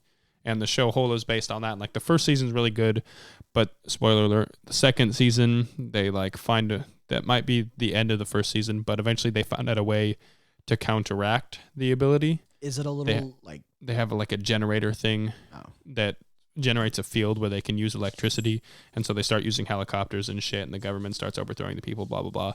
And so at that point I was like, well, the whole premise of the show is gone, so I'm done watching. But at the start it was really good.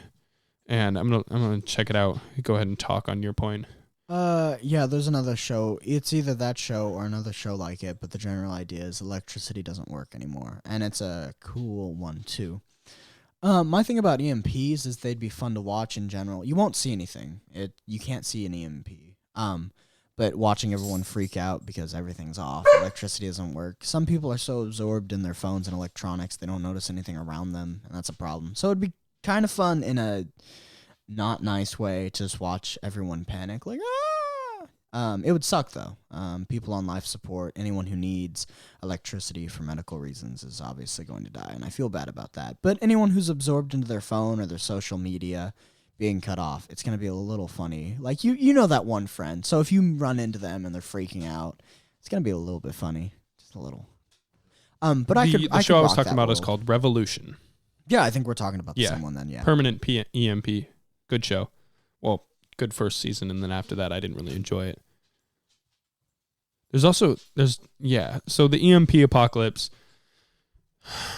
it would cause a lot of issues at the start, but Okay. I don't think it would be nearly as bad as like.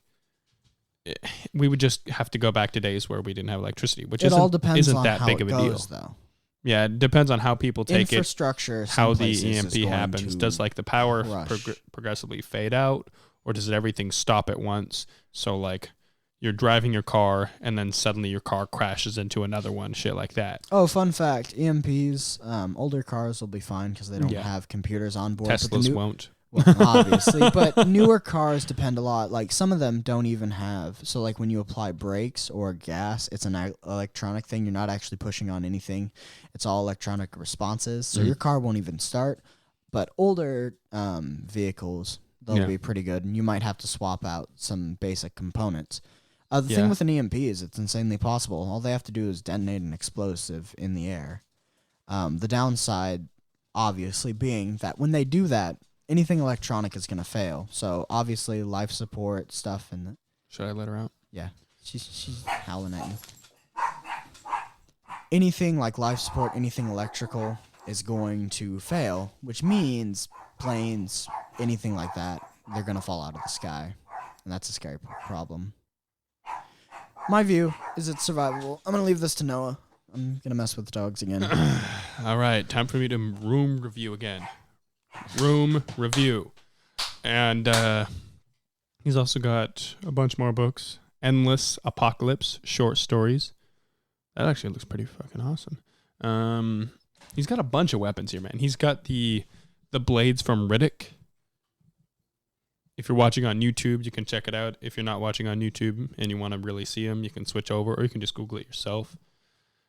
It's a blade where, imagine you're holding a blade, like straight up just a knife, but then it bends over, so the blade, it protects your hands. You could like punch with it. It's got this cool serrated thing on the top. It's pretty freaking awesome. It's not very practical. It's good for slashing. I mean, stabbing if you can like bring your hand down on somebody. But it's pretty badass. I really like it. He's got a lot of cool things here. He's got this BB gun.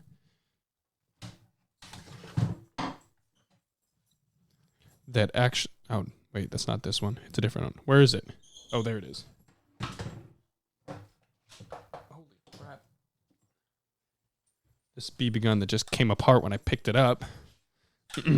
Yeah, it's a little bit loose, but the back casing is where you hold the CO2 cartridge. Yeah.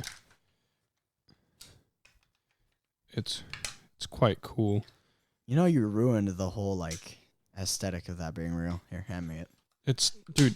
There we go. There you go. It's quite cool because it actually has the rounds. It actually has the bullets, and you can actually take out the bullets, and then you put the BB or the pellet in the bullet. People looking on YouTube can see. You've got the little bullet here. You put the BB or the pellet There you go.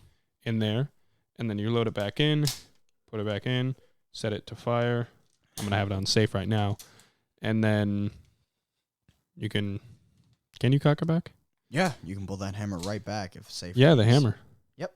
And just like a real gun, you can pull the hammer back, then you can set it back in position. If you put your thumb on it, pull the trigger slowly, and then depress the hammer slowly. Just like a real gun. Real revolver. Yep. It's a really nice revolver, man. It's got that. Yeah, that thing hits like a brick, too. Well, I mean, it's a BB gun, but still. You ruined the whole thing, though. Like people would have been like, "Oh, is that real?" They would have spent the whole time thinking. It's not a real gun, no. Dude, I didn't even realize this handle comes off. When I was messing with it at the start, I didn't even notice. I've shot that a lot, reloaded it a lot. I'll put it back on safe. It's a very effective one. Weapon review. Weapon review. And That's it's what over. it always turns into. Well, yeah, no, got it's a so good many way to weapons. pass the time. Yeah, no, this so Yeah, no. So I think there's 3 weapons here that are from we've reviewed before. The rest you guys have never seen. Mhm. I have weapons for days. I really like. Plus, he has 2 of these. He has 2 of the Riddick blades. Yeah, I got 2 of them because I watched Riddick. stuck on the handle of the chair. He's trying to get it off. Well, that didn't help. It's stuck. It's literally stuck. Here, try moving it towards the base over here and then pulling it off there. Like, yeah. We're smart. There's a reason men live longer or live shorter than women. Yes, there's a reason women live longer. Yeah, we're stupid. He's got one for each hand, dude. This is badass. Yeah, so the you blade... you could have these and the Native American clubs. What were they called again? Indian War Club. Indian War Clubs. And the Damascus Steel Katana, and you could just Shrek people, man. Those are all close combat Look at how ones. cool these are. Look at how cool these are. This is fucking badass. Yeah, so the thing about, they're called Furian U-locks, Riddick's blades. They're also called saber claws. There are different names for them. The general idea, though, is like he was explaining, you hold the handle in your hand, hold like you would hold your hand straight out in front of you, making a fist almost, but you're grasping the handle, and the blade goes up past your thumb, you know, straight up, and then curves straight down, covering your knuckles, protecting them. And you fight with them generally like you would with... They work with the motion of your body. So if you're swinging your hand straight up, boom, that's slicing. You can go side to side. They're just supposed to work with your movement. The other thing is you can flip them upside down, and it's What like... are you looking at? There's someone His else brother's in the the background. I'm Yeah. staring at me. Noah's not snapping. I'll put you in a triangle choke again. Noah's an avid wrestler. It's fun. Anytime he comes I never over- have that itch with my brother never itches that desire. And so I kind of got to do it with you. Because Lane that won't was do not it. weird at all. You just turned that... I was just Hey, going to it's say... 2019. I was going to say, you like coming Oh, over, wait, it's 2020 now. hanging out, and then you don't have brothers that you wrestle with, so you try wrestling over here. Yeah. Meanwhile, you turned it weird. This man is weird. My brother never sucks my dick. Damn it. I was trying to have one podcast where it was moderately we could listen to it. Like, I want one podcast where I can show, like, my grandparents and parents, you know, show people that I'm not afraid, like, they'll get, like, upset, and then you just go on that. It's just some harmless humor, man. Harmless humor. Dude, my papa is hilarious. I call my grandpa my papa. He's hilarious. He sends me memes all the time, and he makes dirty jokes and shit. Which is the funnest. Yeah, he's so much fun. And he's actually a really fit old man, too. He's tall. He's fit. He's, like, honestly, I think my dad's fatter than him. And Dad's just hurt right now. He's, sorry, Dad. Somewhere, it's true. Somewhere he just collapses. Oh, my kid called me fat. Next, I didn't want to admit it, but it's true. He knows it. Yeah. My papa's a great dude. Very funny. And we're like a redneck family, but without having that redneck yeehaw, always wearing wife beater. Didn't you say your apocalypse choice shirt-wise would be a wife beater? No. You said tank top. No, I'm saying I'd wear a tank top and a long sleeve shirt on top, and then on top of that, I'd be wearing my camo jacket and then my camo pants and my boots and my hat, and then I'd have my two Indian War Clubs. What's your and I'd have my time, Damascus by Steel the way? Katana. Like so this plan, obviously everyone plans for specific situations. They don't plan for just everything in general. So what is this time period? Like, what is it? Summer, spring, winter, fall? That the apocalypse happens? Yeah, in your head. Because what you're packing clothing-wise depends on the time of the year. You don't want to be running around in snow gear. You're like, it protects me from bites, but I've died from exhaustion and overheating. I'd still wear that. I'd still use that. Even if it was like the middle of summer and we're in Washington, it doesn't get that hot here anyways. That is a lie. It can. It never gets that hot, man. It's not hot enough for me. What? What are you saying? It doesn't get hot enough.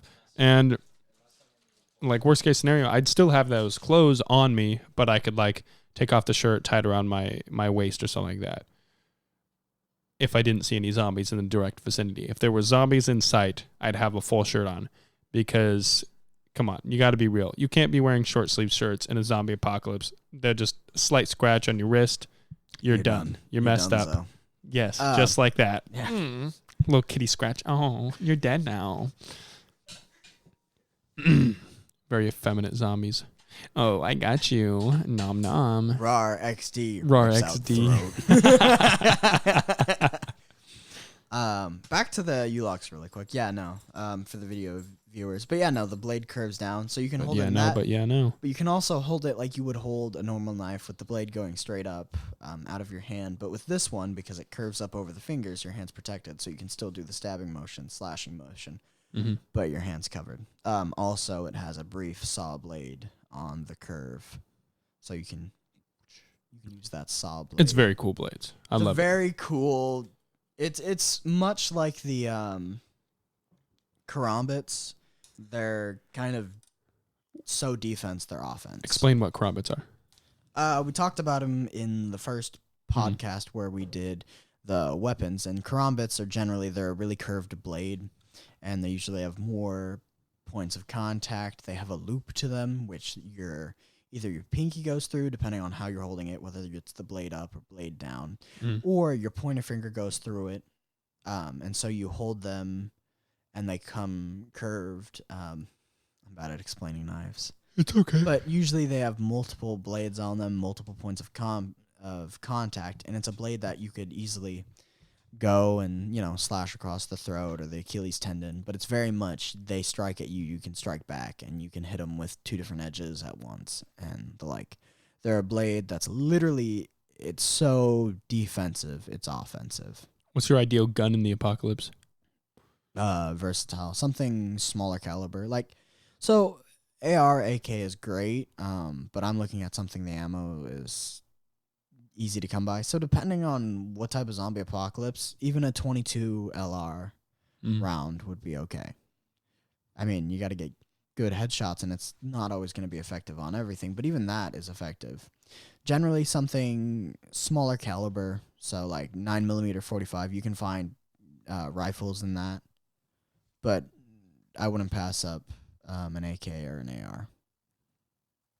But, the thing about the apocalypse when it comes to weaponry, you're going to want different weapons. You don't want to have all of your guns be the same caliber, which one would be hard to find, I guess, because not really. You could find a 9mm rifle and then also handgun, but you don't want the same caliber, because if all of your weapons use the same caliber, you're going to run out of that ammo quick. But if you switch off, so you have rifles, shotguns, handguns, what are you doing? He's just randomly staring, leaning into the mic. I started leaning my nose out of the microphone, and then I decided I'm going to make Lane smile. I get all serious, and he's like, "You must laugh." Anyway, so vary your weapons. You want long distance, short distance combat weapons.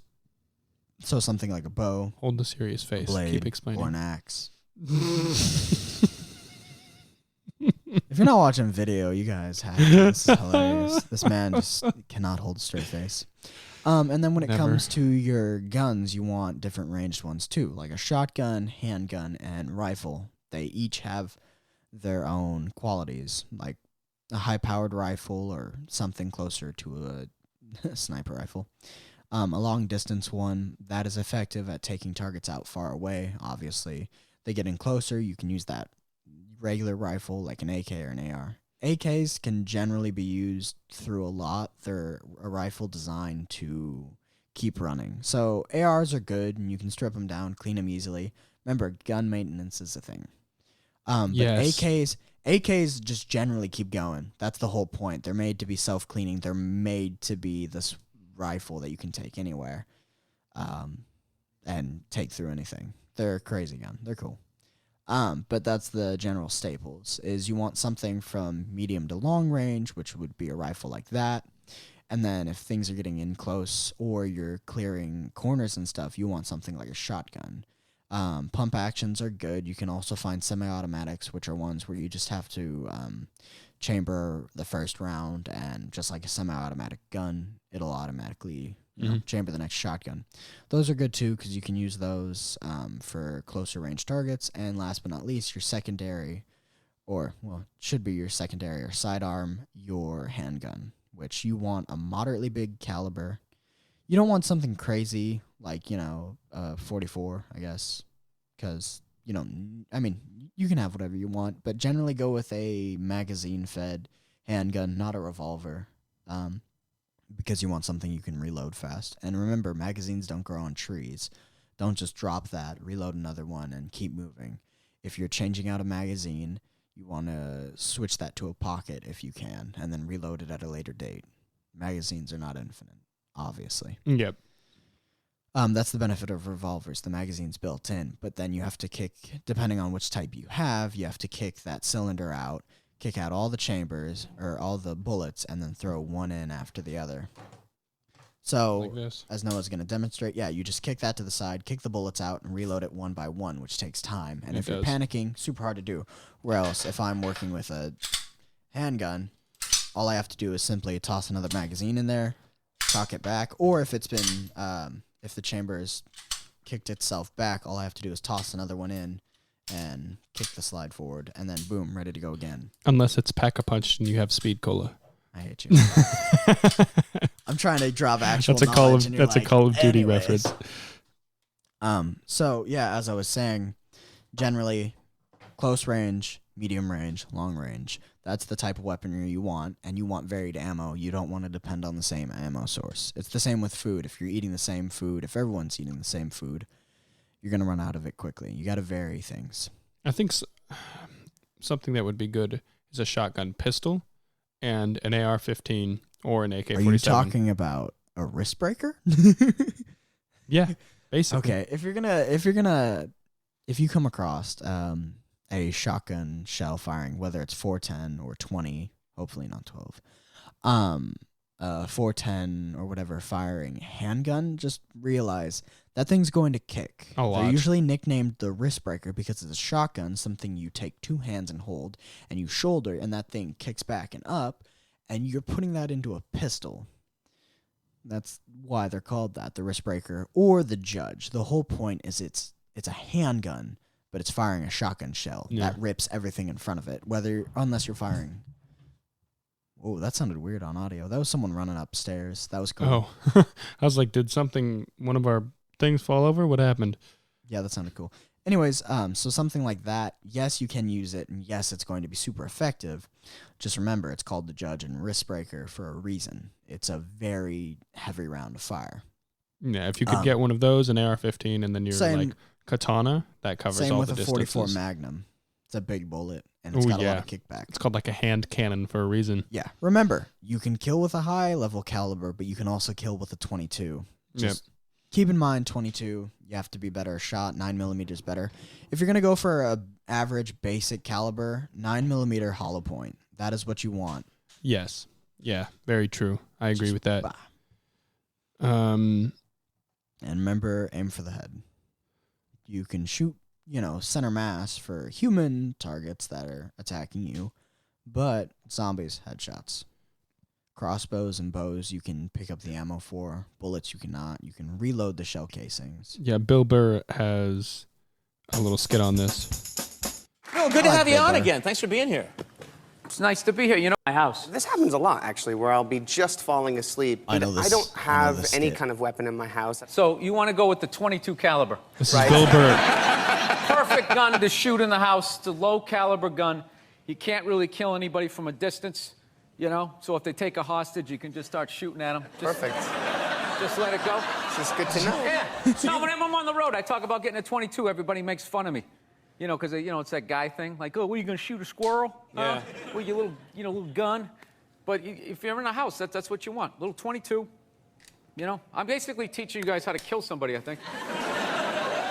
So it's a 22 you think is superior to the you don't want to get part like of a vacuum cleaner. Yeah. You don't have like a 44 Magnum. It's like you're going to shoot through the guy, through the wall, blow your dog's brains out, like drop the engine out of your car. A Desert Eagle can fire through a Way fridge. too much. Fun fact. Just 22. get like a little 22. You can still hear if you miss. Right? No, I shot a 38 one time with no hearing protection. Yeah. I was doing landscaping for this guy, and all of a sudden he was like, Oh, yeah, that follows. sound that needed killing. Yeah. and he was like, I got this 5-shot 38. I never shot it. It was the 80s, so you're like, yeah, why not? There's Wait a no minute. laws. You can't explain anything by just saying, oh, it was the 80s. Yeah, you could just... Why did you do that? It was the 80s. Yeah, it was. We went down the Cocaine's street. a That hell somebody of a burned a drug. car for insurance, so We were shooting at that, and after the first shot, I couldn't hear anything, and I never forgot that. So if you're in the house and you miss, now you can't hear, you're blinded by the muzzle flash, this guy's coming around your bed with a sickle, and you're shooting the wrong way. Sickle? He's got a sickle? Sickle. Is he harvesting No, wheat? What's he doing? What's he doing in your house? No, with a sickle? I honestly, as you get older, you think about safety, and I totally relate to that. Yeah. When you're home alone, it's just that feeling. Yeah. It's just you're the only person there. You're what's for dinner. If somebody comes in, it's on you. Unarmed people. I hope YouTube doesn't copyright claim me for that. But yeah, that's Lane's general premise. Like, you don't need a huge caliber weapon 22 to like can still annihilate kill people. as much as a just need a little. 44. And 22, they're a lot easier to handle. They're not as good long range because then the bullet starts to curve and everything. Yeah, but but like mid to short range, they're great because they're easy to aim. They don't have a lot of kickback. And there's different easy to load types in. of 22s. Yeah. The 22 is the size of the bullet, but they change it. 22 LR, 22. It's the amount of gunpowder behind it and how long the bullet is. So you have 22s that are made for long distance. You have 22s that are made for just handgun. You can put a 22 in a revolver, a handgun. You can put a 22 in a rifle. It's versatile in that regard. Not in any gun. I mean, they come in those calibers. I don't know what level to talk to people at because like I always want to talk like they're a noob. Just and say then when man. and then when they get annoyed, I'm like, okay, so you know guns, so I can bring it up to a smarter level. I just always start at the most basic and I gauge from there how angry they get. Walk up, be like, well, yeah, no, a shotgun, it hurts a little bit when you fire it. And then they're like, well, I know that, dum-dum. Have you seen the video? It's like some stupid news outlet demonstrating the destructive power of an AR-15. And they fire a shotgun into a watermelon. Yeah, keep in mind, if you're ever going to get some weird propaganda about how dangerous guns are, keep in mind, they're probably going to lie to you. And yes, guns are dangerous. They're made for hunting and killing. And B, yes, a gun is dangerous, but only when it's in the hands of somebody who's trying to kill you or doesn't know what they're doing. I'm more fearful of a guy who doesn't know how to handle a gun than I am of a guy who knows how to handle a gun. It's just that simple. People who are like, I'm afraid of guns, I won't take any gun safety training or learn anything about guns, scare me. Because those are the people that think any caliber is, the same and they don't know how to fire it. And those are the people that get people killed. So, yeah. So I'm just trying to find that right now with a shotgun. There's another one where this guy was he was doing a thing on guns and how scary they were, and when he fired one, and it was I'm pretty sure it was some low caliber. He fired it once and cried, and to this day I need to research that because I'm pretty sure it was a post by The Onion. I can't remember, but it's just some people are so anti-gun that they make themselves look silly. If you're anti-gun that was a because soy you don't boy. think I did not want that guy walking with me in the apocalypse. I wouldn't trust him in general. No, not at all. What the heck? So, yeah, my general thing is if you are against guns, that's fine, but I want you to be knowledgeable. I want you to take a gun safety class. I want you to know what a gun is. I don't want you to be like, well, guns are scary because they kill. Because knives kill, but we use them every day, whether we're opening stuff. People kill. Yes, guns don't kill. People kill people with guns. Knives correct. don't kill. People kill people with knives. Guns don't kill people. People kill guns. Anyways, People kill guns. you know what I'm talking about? No. Oh, It it's a just sounded YouTuber. funny. Niga Higa. He's hilarious. Niga Higa, that's a great name. I know. I sang it when we were younger. It was hilarious. He was great. I don't watch a lot of his content now, but his original skits were some of the most funny things ever. Anyways, but yeah, no, people fear guns much like they fear... I fear that too. I don't know. I know you do. Noah will occasionally pop people's back, and then with me, when I'm I love it. nervous or bored, I'll do that, which is where I'm blowing out air, but I'm just, like that. But the first time he heard it, he thought I was purring in his ear when he was cracking my back, and he's like, and we're done. Yeah. And he just walked away. Yeah, because the way I pop your backs, I can like hug you from behind. You hug yourself. I hug you from behind. You breathe out. I lift and squeeze. It pops your upper back. And that's me And there's trying also to a relax few other and ways breathe out. I can pop the back. And I enjoy popping people's backs. And so sometimes I just offer if somebody looks stressed or I just want to pop somebody's back. And I offered to pop Lade's back. He hugged himself. He turned around. I hugged him from behind. And he told me to and exhale. I said, exhale. And And I he did, went, and I was... and like, okay, never mind. Yeah, that's my thing is, if I'm bored or nervous, if I'm exhaling, I'll just go. And if you work around me or work with me, you'll probably notice me doing it once or twice. But yeah, The viewers have noticed. They've Yeah. definitely noticed. That's what you started the podcast with. Yeah, I do that a lot. I have a lot of weird quirks. Yeah, no, a lot. Yeah, anyways. Yeah, good. You said anyways, but yeah, no, good job. Keep it up, Lade. But anyways, back to the topic at hand. No, I'm throwing you off.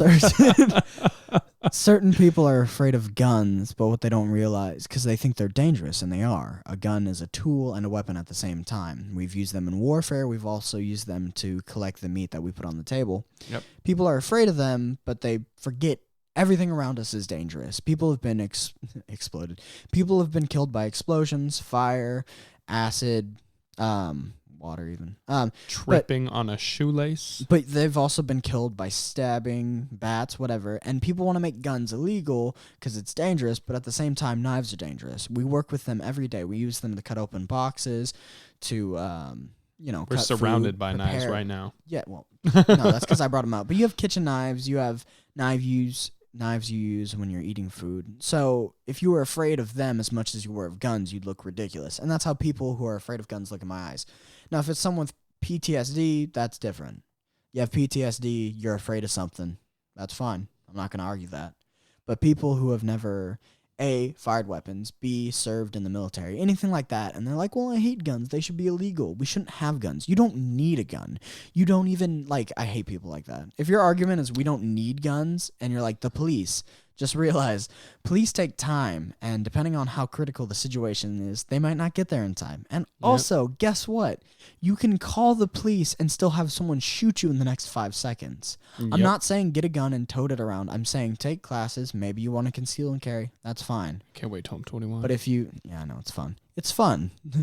But if you want to say guns are evil and whatever, it's not. A lot of times the news or people who are against guns look at the gun that was used rather than the person. They're like, well, this AR was used to shoot somebody.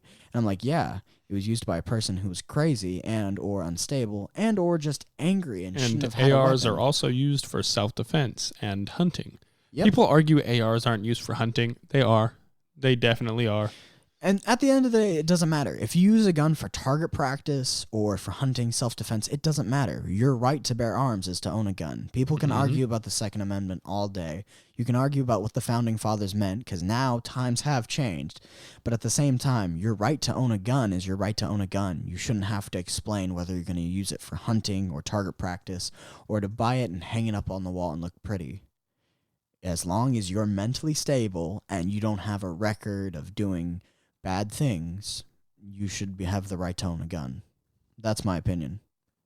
You're mentally stable, you know how to handle one, you've gone through the classes, and you don't have some form of record, then yeah, sure, you should be able to buy a gun. And another thing, if you have a record for smoking pot, I think it's stupid that you can't get a gun. Well, that used to be a thing, but that was counted as a heavy drug charge, so, a lot of the people I went to school with were stoners, and them seen as heavy criminals was always... Well, they weren't. A lot of them didn't get caught, but seeing pot users as heavy criminals is really stupid. But, yeah, you should be able to own a gun as long as you're competent enough. And anyone who goes out of their way to say no one should own a gun, they're dangerous and scary, they're more scared of the gun than the people, and that's wrong. You should be afraid of the person using the weapon, not the weapon itself, because it's a tool. Guns don't kill people. People kill people with guns, but that gun set on a table will not act on its own. It's not going to load itself, cock itself, and fire at somebody. It's going to do nothing until it's acted upon. It's the same as a knife, a rock, a stick, or bat. It's the same as the components. It's the same as a lot of people die by hammers. It's the same as the components from fire. It's just that simple. It's not the weapon of choice that you should be that scared of. It should be the people wielding it. And that's what's overlooked in the news and by people who are anti-gun. That's the biggest annoyance with me, is they overlook And the fact the people. that guns like Your are police used for carry far more guns. self-defense than they are criminal offense. And I hate when people go and they're like, well, you see, we don't need guns. You can, if we remove all the guns, if we ban them all, no one has guns. And it's like, no. People No, have if you- guns. The yeah. people who get them illegally or do them for crimes, Mafia, the people, they'll have gangs. guns. You'll get robbed by a guy. He'll still have a gun. All you're doing by imposing laws that limit the guns we can have or taking them away, literally some people just want to ban guns, all right. You're not actually taking away the guns from criminals. My strong belief is that you're just disarming people who need to protect themselves and who are good citizens. By taking away all the weaponry, you're really just taking away the legal ability of us getting guns. Yeah, that's what Beto O'Rourke said. He says, "Hell yeah, we'll take your AR-15s, all your other guns." Oh yeah, I lost. When he said that, I was like, Nope, he lost my vote at that point because it's "Good yeah. luck." this country was founded on people coming over here, colonists and pioneers coming over here, wanting to live, and then being controlled by a government that was literally across the ocean.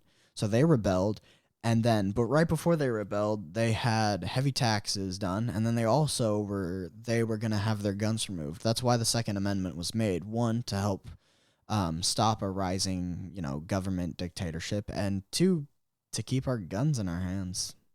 Yep. I hate to say it, but that's the only way to protect Self-defense. yourself.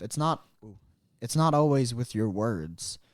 If war was our government's probably not going to betray us and go all dictatorship. I doubt that. I mean, yeah, it's happened throughout history, but I don't think that's going to If happen. you give them eventual power, complete power over us, eventually it will happen.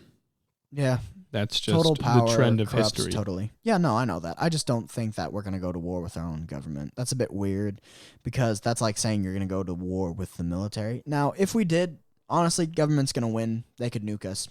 They could just firebomb us with a push of a button. I don't think the military is going to turn on us. Some people I've met have had that viewpoint where they're like, the military is going to turn and da-da-da. And I'm like, do you know the military? They're made up of us. A lot of them have families.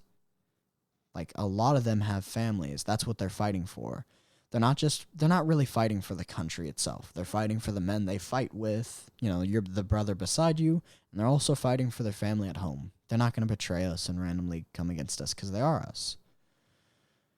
In conclusion, Google guns are won't good. give me his quote.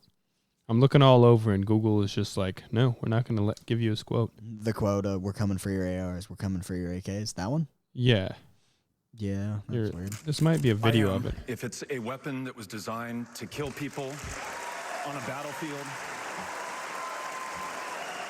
if the high impact, high velocity round, when it hits your body, shreds everything inside of your body because it was designed to do that so that you would bleed to death on a battlefield and not be able to get up and kill one of our soldiers. When we see that being used against children, and in Odessa, I met the mother of a 15-year-old girl who was shot by an AR-15, and that mother watched her bleed to death over the course of an hour because so many other people were shot by that AR-15 in Odessa and Midland. There weren't enough ambulances to get to them in time. Hell yes, we're going to take your AR-15, your AK-47. We're not going to allow it to be used against our fellow Americans anymore. See, and my viewpoint on that is that kind of sounds like fear-mongering. That is definite fear-mongering. Yeah. Now, he has a point. Yeah, they died from that, but high velocity. A 9mm can do the same relative damage. You can get shot with different calibers and still bleed out and die. This is what I say. Anything can be used for good and bad. You've got to think about it statistically.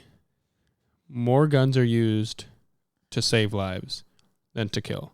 Yes, it's very unfortunate that, as he said, if what he was saying was true, that girl got shot and bled out. Yeah, mass shootings. That They are sucks. Mass tragic shootings and terrible. happen. They're tragic. We've got to do everything we can to prevent them from happening.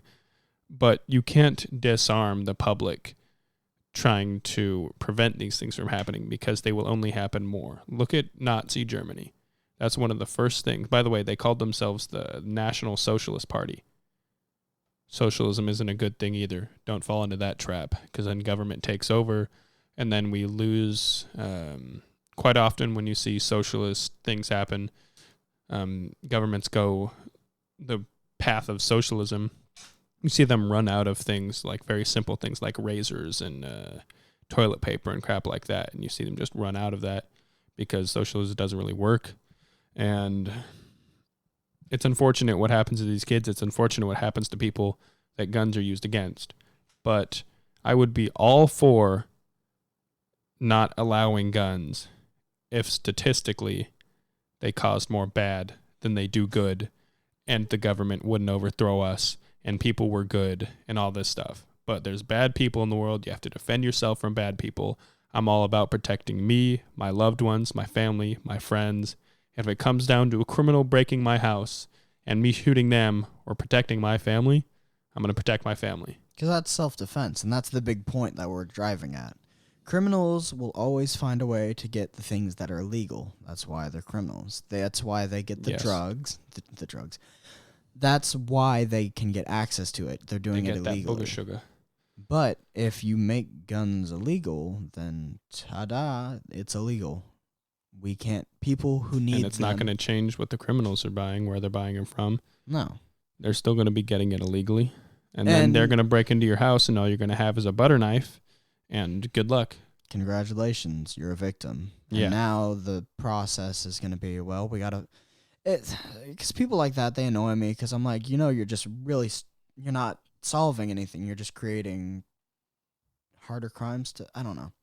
Because unarmed people obviously can't defend themselves, and there's no way to actually eliminate guns from criminals because they're getting it either from over the border, or they're getting it, they've been made, or it's an old firearm or newer one that's had the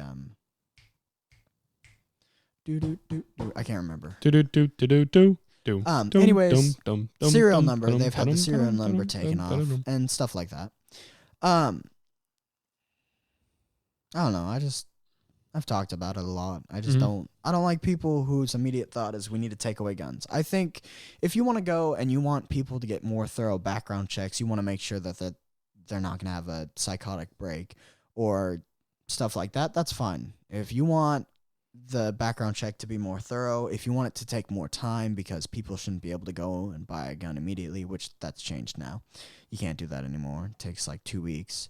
That is fine. Minimum. If you want people to be vetted more thoroughly to make sure they're not a threat to society, that's okay. That's not my argument. My argument isn't to just throw guns out to random people. My argument is you shouldn't start limiting everything, because then you're not solving the problem. You're just creating more problems for people who are just trying to defend themselves and their family. Yep. And then you also get rid of people hunting, and then you're going to get vegans and vegetarians being like, oh, but you shouldn't be killing anyways. You look at one of the healthiest things people can eat is meat. That's one of the healthiest things people can eat. There's people on strictly carnivore diets that are doing very well. And then you look at people on strictly vegetarian diets, they're also doing well. The thing is, you can do what you want. If you want to be a meat vegan is very or a vegetarian, essential. That's fine. My vegetarian, well, I'm not make sure you take the anymore. proper supplements, though. Yes. Because there's a lot you can't get from your vegetables and shit that you need to get from meat. So you need to do it right, or else you're going to be malnourished. I'm sorry. Again, my vocabulary works in my head, not when I speak it. But as I was saying, if you're going to be vegetarian, that's fine. You just need to make sure you're getting your full diet. Same with get vegans. all the shiz. Vegans, I don't understand vegans. I get it because they're like, we're stealing from the animals, yada yada. That's their main point. Vegetarians are more like, I don't want to eat meat because A, I don't believe in eating flesh of another animal, or B, they don't like the meat industry itself, which that's fine. The meat industry needs to change. It's definitely very messed dark. up. I agree with that. It is the way animals are treated Watch nowadays. Food Inc.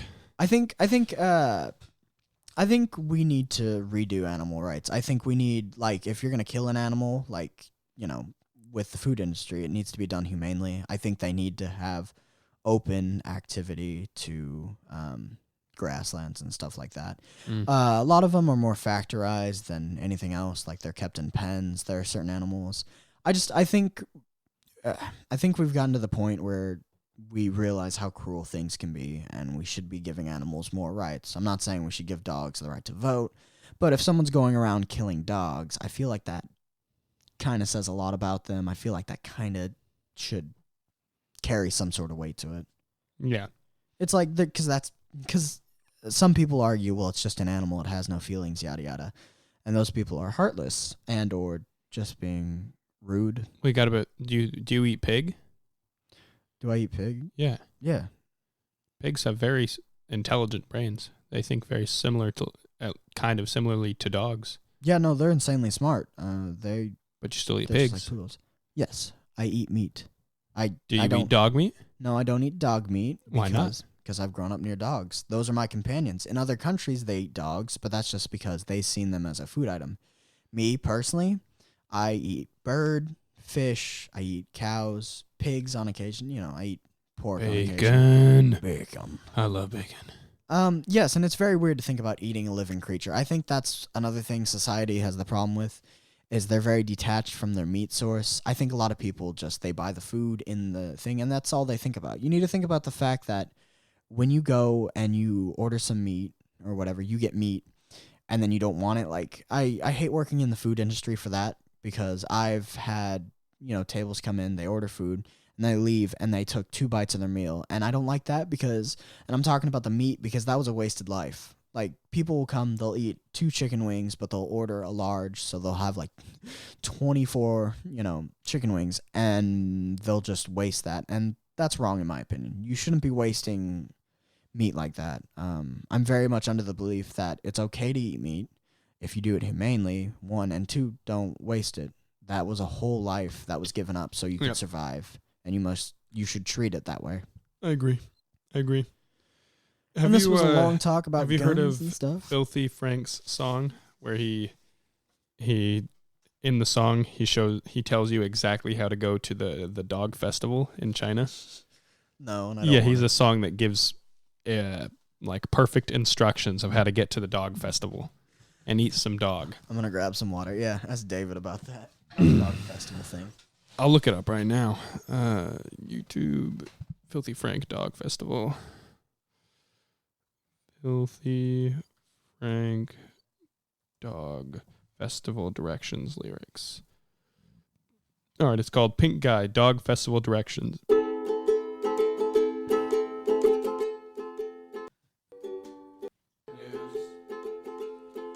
an annual dog festival where you can eat all the dog you want, and it's located in Yuli, Guangxi, China. I'm not going to listen to the whole thing because YouTube will copyright claim me as always. But yeah, he has complete directions on how to get over there and eat some dog. I don't know if he's eating dog himself, but he at least has the directions for it. And I can argue with people on that regard, eating dogs and cats. I disagree with it because, again, Why don't you disagree with the pigs then? Because they're still animals. Like, I disagree with dogs and cats because those are our companion animals. We've been using them for a long time. And here in America, we don't eat them. That's the thing, though. In other countries, they have different rules. They've had different systems. So in certain areas of the world, you don't kill cows because they're seen as these holy. Yeah, and then in certain places, they don't eat pigs because by their religious beliefs, pigs are very unsanitary animals and yada, I don't know. People have their own different belief systems. Me personally, I don't eat dogs. I've grown up with dogs and cats, and they're my companions. I see them as pets more than food. Whereas I grew up with my grandparents' farm, so I've met the cows that I've eaten and stuff like that. It's just, everyone has their own personal opinion. Some people, they're like, I don't eat anything intelligible. And then, like, some people, they won't eat any meat. And then others, they won't eat anything that's intelligent, but they'll eat fish, which is weird. I don't know. Yeah. Some people, they don't like eating the flesh of another living being. Apparently, clams are, like, less living in a way than plants are. Like, they have literally no way of feeling pain, things like that.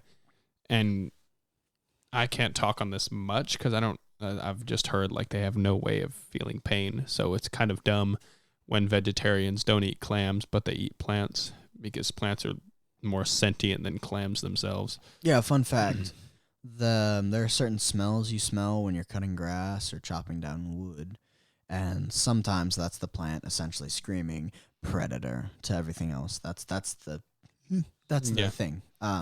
Plants react a certain way when you play a certain sound of like a predator that eats them. They react a certain way when you like release a certain smell of a predator that eats them. Plants have evolved defense mechanisms. Like some are poisonous, some So at the end of the day, no matter what you eat, you are in some way, fashion, or another killing something and or taking life. So at the end of the day, if you're gonna eat anything, which I hope you do, survive. Don't die, please. Don't starve and die. You heard it here. Eat something. Anyways, either way you look at it, no matter what you fall under, just a normal diet, veganism, vegetarianism, you're going to be taking life in one form or another. So just treat it that way. Treat it like you're taking something's life when you eat, because that's what you're doing. And that's how you should live your life, whether you're vegan, vegetarian, or you eat meat and vegetables. Treat life as it should be treated. Important. That's all. Totally off topic, but do you know who Tom McDonald is? Maybe. He's a hilarious comedian. He's the type of comedian that literally gives zero fucks at all. Zero. And he does whatever humor he wants, whenever he wants. And you get many comedians that are kind of like that, like Bill Burr, but they still in some ways like pull the reins back. They still hold some back. Like, yeah, Dave Chappelle still kind of does that. But Tom McDonald is very much, I do what I want when I want. And it is hilarious. What are you looking at, little brother?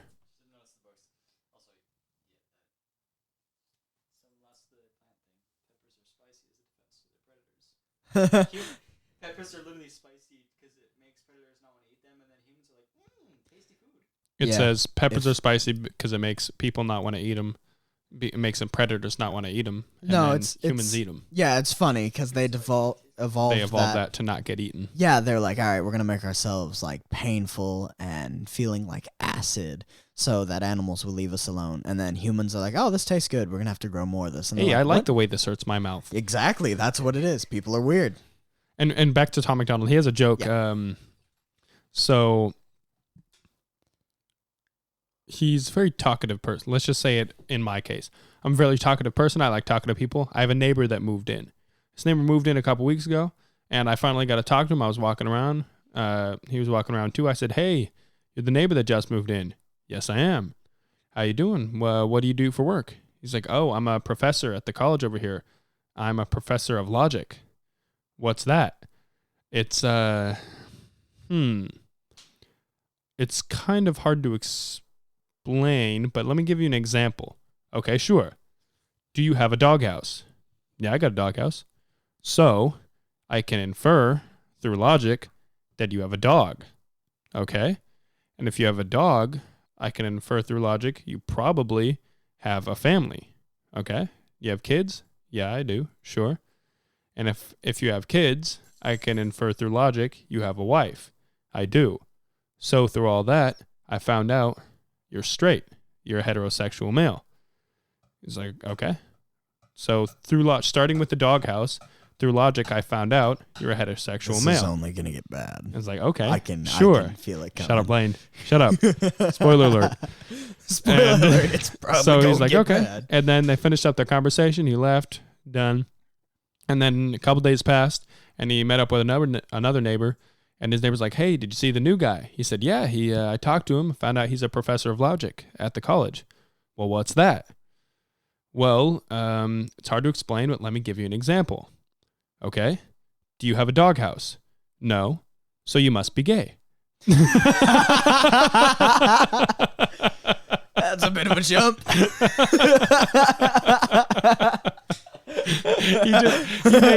he makes such hilarious jokes. Like one of the things he really likes talking about is crack whores and midgets. And what somebody was imitating him, doing an impression, and he's like, I can't do the impression, but what he said was, who needs a punchline when you have the word crack whore? Oh no. He's so funny. He's so funny. I knew it was I thought it was gonna get like dark or something, but him just jumping to so you don't have a doghouse, then you're gay. You're gay. It's hard He didn't say you're gay. He used a slightly more offensive term. hard to explain, but do you have a doghouse? No, then you're gay. I'm gonna look up Tom McDonald crack whore joke. Yeah. And then after this, I think we're gonna move. We've been at zombies. We were talking about nukes briefly, which I don't, and EMPs, which the nukes are not my that's my doom situation. I'm just like, might as well give up. His joke. From there, oh, it's Norm McDonald, not Tom McDonald. My bad. But we'll get into let's continue with the nukes after this, and we'll get into here. This is YouTube. Please don't be mean to me. Well, the magazine POV came out this week with a list of the best and worst jobs to have in the next century. Their 3 best were, in this order, multimedia software designer, management consultant, and interactive advertising executive. While their worst, for the 3rd year in a row, crack whore. Anything he could have said, it would have been like, okay. News and World Report's list of the best and worst jobs for 1996 is out. Last year's best job, multimedia software consultant, was replaced by a new best job, bioindustrial engineer. And in the worst job category, last year's winner, crack whore. Listen to this. This part's funny. Has lost its spot. The new worst job is assistant crack whore. The assistant, not the assistant. He just has extremely offensive humor. He's constantly saying vulgar things. Some of the funniest times is when he's on the Conan talk show and people are talking and he just intervenes with whatever the hell he wants to say. It's so funny because he just bashes on people. Because sometimes and he makes people jokes. can do it right. Yeah, if you can tell a vulgar really joke well, congratulations. Some people can't, and they tell it, and it comes off as more like that's just vulgar. It's like, no. What are you saying? Yeah, that's disgusting. Like but when, then other people do it, and when that person we both know makes a rape joke, we're like, no, you can't make a rape joke. It's not good. Don't do that. It. Please don't. But please stop. It's not rape if you're both screaming. It just sounds like an uncomfortable situation all around. I do not approve of rape. We do not, in any sense of the word whatsoever, or action. Just certain things catch you off guard, and it's kind of funny. There's a Dan Cook. I think it's Dan Cook. I'm pretty sure it's Dan Cook. Dan Cook? It might be, but there's a joke about him and his sister. I'm pretty sure it's him. It might be Daniel Tosh. I get the two mixed up. I know that's stupid. One of them has a joke about him and his sister having a prank war, and then he eventually swaps out her pepper spray with I think it's Daniel Tosh. And that one threw me off so much because I didn't see it coming, and then just him doing her voice, just Daniel, this is gonna hurt. You got me good. Daniel Tosh rape joke. Is it with his sister? Yeah. Okay, let's see. People have always told me I have a sick sense of humor. I assume it's relative. Who are you comparing me to? Carrot Top? Then yeah, I'm a little blue. To my circle of friends, I'm tame. My sister's off the charts. I play practical jokes on her constantly, though. I got her so good a few weeks ago. I replaced her pepper spray with silly string. Anyway, that night, she got raped. And she called me the next day going, "You son of a bitch! You got me so good." No. As soon as I started spraying her face, I'm like, Daniel! This is gonna really hurt. Hot pocket. That's how that joke ends. I had another comic friend of mine finish it. Dude, I don't care who you are, protected class, whatever. You're not safe from jokes, all right? You can make jokes about gay people or transgender people or rape. You can. They just have to be good. And just shut up. I make jokes about foster kids, about long necks, about blonde people. No, you can make guys. jokes about foster kids. What are they going to do? Tell their parents? Dude, in this stand-up I'm writing, I make a joke where like I clutch onto something harder than a foster kid holding on to his adoption papers. Oh, no. Yeah, dark humor is a tricky subject.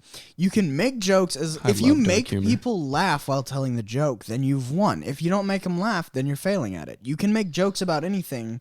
Generally, I don't think you should make jokes about anything. I think you should make jokes about whatever. That's because you're dark. There's so many 9/11 jokes that are hysterical. I don't like 9/11 jokes. They're the fastest readers on the planet. 13 stories in 9.3 seconds. No, see, I don't like jokes about 9/11 or mass shootings. Those are tragedies. I don't think really I know any mass shooting jokes. I know plenty of racist jokes and blonde jokes. And I don't know. I don't know. Are blonde jokes still a thing? I feel like. Yeah, I've got blonde. Let me tell you one. This is gonna get bad. There's a blonde, a brunette, and a redhead, and they're all on death row. The warden has them line up. He has the firing squad line up, and he said, "Okay, 3, 2, 1," and the brunette screams, "Tornado!" Everybody runs, hides under things. The brunette runs away. And then whenever the warden gets up, they realize there's no tornado. They get their bearings back together. He's like, "Oh my gosh, she got away. You two, go after her." And so, okay, well, we still got to get these two. We'll get her later once we bring her back.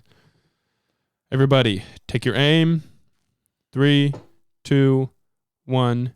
And the redhead screams, "Earthquake!" People jump under the tables, grab the table legs. She runs away as well. Oh my gosh, the warden says they got us twice. We're down to just the blonde. She's going to say surprise or some stupid thing. Shush. Stop intervening in my jokes. She's there. He says, "Okay, we're going after the other two. We got to at least get this one. We'll get the other two later." The warden says, "Okay, take your aim. 3, 2, 1." And the blonde screams, "Fire!" No! Dude, I don't care who you are. I don't care who you are. You're not safe from jokes. Notice I'm blonde, all right? I make foster kid jokes. Blonde, blue eyes, he knows German. Those are some good hits there. Also, he's adopted. You can hit him pretty heavy. Yeah, and I just think it's funny. He can take it. Long neck, have an ass. Yeah, I know. Look at this thing. Look at this thing. It's like having an extra vertebrae in there or two. I got a long neck. It's really easy. The woman that adopted me, my mom, she has a short, stubby neck. And quite often we make the joke, like, "Can I give her some of my neck?" I'm like, "I'll gladly give you some of my neck, Mom. Gladly." Your neck. My neck, my back. No. I wanted to see. I was stopped to see if you would say it. Yeah, no. That song. My pussy in my crack. Not one of these videos I can show anyone that's like. I don't give a damn. I know. There's a few people at my church that I told that they should watch my podcast. No. They're just going to look at you and just be like. I still love God, but I make offensive humor. Yeah, you can still believe in something and still be. Like, I mean, there's people that do bad things that still believe in God, and there's still people that, believe in God and still tell racist jokes. That doesn't change your faith. That's me. That just changes who you can tell the jokes around. Racist joke time. Oh, no. What do you call a bunch of Mexicans running down a hill? Mudslide? Yes. Okay. What do you call a bunch of white people running down a hill? It's an avalanche. Avalanche. What do you call it? Prison break. Stop doing that. Stop it. If you tell a joke I already know, I'm going to spoil it for you. Stop doing that. Old one. Okay, tell a different one. For the people that listening, you just ruined that joke. Where do you hide a black man's paycheck? Underneath his work boots. Why are black people so good at basketball? Because they're so used to shooting, running, and stealing. Also, there's an alternate version. Why are black people so good at basketball? Because they're always in court. Oh. What did Hitler get his daughter for her birthday? An easy bake oven. I'm trying not to. I've heard all these jokes. What's the difference between? This one's pretty basic. What's the difference between a Jew and a pizza? Oh no. A pizza doesn't scream in the oven. Yeah. Again, so like my humor does not extend. I've got towards such Satan's dark humor. subjects. Some people are like screaming at their phone right now, like, "What? That's offense." I don't care. No, he has no remorse. He I don't doesn't care. I care, like in the sense that I didn't laugh. I've told a rape joke to a rapist. Yes, I have. Did they laugh? No, they didn't. They didn't like it. They didn't like it. I don't approve of their actions for obvious reasons. No. That's like that one headline. Oh God. So it's like that one headline, and forgive me, but it's the headline where the kid's in court, and then the rapist cries because the kid calls his pee-pee small. It just, he says that he was small. Oh. And so the rapist cried, and all I could think is that little kid that the rapist raped said the rapist's penis is small. Okay. Yeah, and the guy cried, and cried. I'm sitting here because it was a kid, so he didn't say it that way. He went like, "My pee bigger than." Oh, this world is so messed up. Oh, F in the chat, boys. F in the chat. I don't want to. This was supposed to be apocalypse, like some like crazy stuff, like Mad Max. We're talking about rape and racism. That's gonna come back in the apocalypse, unfortunately. Oh yeah, no, definitely. In the apocalypse. No, sorry, man. I gotta call you out for it. I get it. I know.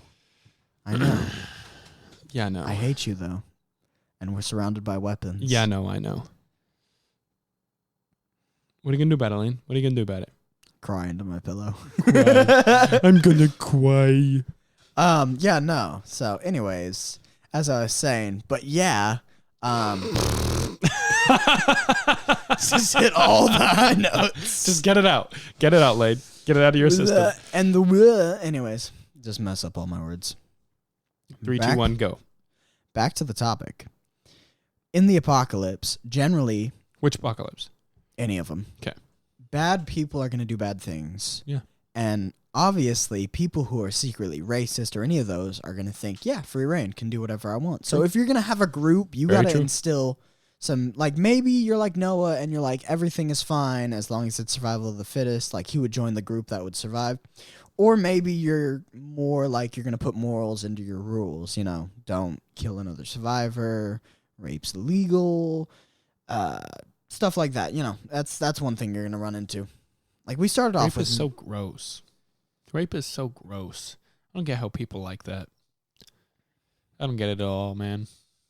Like that Negan scenario, like, you were gonna rape her. I'd do the exact same thing he did, man. Dude. I might have cut off his dick and let him bleed out. No, he just stabbed him in the throat. It was so quick and fast. Watch that scene. It's hilarious because it goes from it's funny, yeah. Watching him get stabbed in the throat, hilarious. No, yeah, well, yeah, no. He was going to rape that girl, and Negan just nonchalantly goes, I don't accept your apology. Stabs him in the throat. It is one of the best scenes out of The Walking Dead. Heard that, yes, sir. People getting stabbed in the throat, that's Lane's kink. I don't think you know what that word means because I was laughing at it. I don't think you would know what that... I don't think that word means what you think it means. Inconceivable. I'm so glad you joined in on that, Lane. Yeah, I used to watch you for that. The Princess's Bride? The Princess Bride? Not the Princess's Bride? Yeah, I know. She is not a lesbian? You don't know? That's a problem. No, it's not a problem. Be what you want to be. As long as you're not hurting other people, I'm down and fine with you, You're down with them? You'll join in? Them. No. Will you record it for them? Do I get paid? No, I'm kidding. No, you gotta watch, Lane. I can just, I don't want to record. No, I'm just kidding. No, I'm, whatever you are, as long as it's not hurting anybody, you're fine. If you're furry, you know how straight men have watched lesbian porn? Every straight man's watched lesbian porn because it's more women. Do women watch gay porn? Question of the viewers. Reply now. Just yell it out. Wherever you're listening, whenever you're listening. Yeah. Do women watch gay porn? I cannot show these videos to my parents. They're just these are terrible. Yeah, no. Do women watch gay porn? Why are more and more women watching porn made for gay men. Straight men take note. 11. Women confess that they love gay. Over half of women who watch gay porn imagine themselves as the man. 1 in 4 straight men. Wait, what? This says 1 in 4 straight men watch gay porn. I don't think they're straight. I don't think they know what straight means. I think they're pretty friendly with the closet. Department of Non-Useful Research. Women prefer gay porn. Okay, No, women watch gay porn. It's a thing. Heard that. I am not going to click on images. You're gonna get that old stereotypical sound clip start playing. Anyways, Keep talking. Oh, I thought you were gonna make a joke. Yeah, I think we should steer back to the apocalypse. This was fun, but yeah, no, it's at some point you're gonna get good at editing, and you're just gonna have a tally mark on the video for the number of times I mess up or say the same things over and over again. But back to the topic of the apocalypse. People What are you doing, step bro? I knew it was coming. Dude, I looked it up, and there's an entire website just dedicated to this. It's just got a big red button you click on. What are you doing, step bro?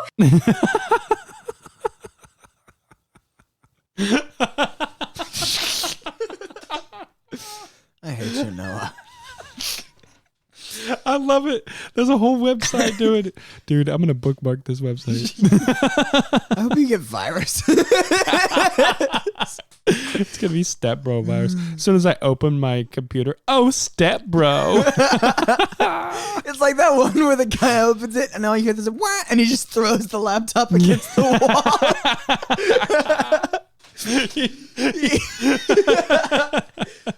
You should search that up. He opens the laptop, and the obvious thing is he didn't close out his tabs, and you just hear what, and he just throws it against the wall and just sits there. Okay, good. I accidentally clicked on images instead of videos. Why? And okay, luckily there isn't any weird Step Bro crap going on in here. Whew. Okay. I'd hate to see that parody version of the Step Brothers. Clicking on YouTube, what do I look up for the guy slamming the laptop? I have no idea. Dude, you know the video where the baby's getting baptized and they dip the baby's head in the water? And they edit in the Lebowski scene. Where's the money, Lebowski? Where's the money, Lebowski? You're good for it. I don't know. Maybe it's down there. Yeah, By the way, that man looks like he's drowning that that baby. And look at his face. That baby is like, I don't know what's going on. That's the first thing that popped up. That baby's video is just complete terror. Okay, for the guy. Oh, by the way, that's me hitting my knees. If for the people that can't see the video. No, he's wanking. He's wanking. Hold on, I can make a better noise. Hold on. No, you do it on your belly. You just cup your hand and do it on your belly. You just cup your hand and then slap your belly button. Hold on. I don't have enough space. Or you space. can whip out your dick. No. There's also the one way, like, so you can do that, but you can also. I can't get a. It's where you're hitting one knee and then the other, and then you're clapping essentially. The guy watching porn in classroom. What do I look up? I don't know. I don't know. It's just stuff that pops up. I looked up guy opens laptop and it has porn in it. No. Guy opens laptop and then throws it against wall. Search that. Okay. That'll be your best bet. And throws it against wall. We went from the apocalypse to. I tried. So naughty, Step Bro. I hate you. So I had the idea for the talking about the apocalypse because me and him, when we talk, we have just ADHD all over the place because we. There's a Gus Johnson clip. I don't know. Does he have like a red laptop? I have no idea. Anyways, let me see.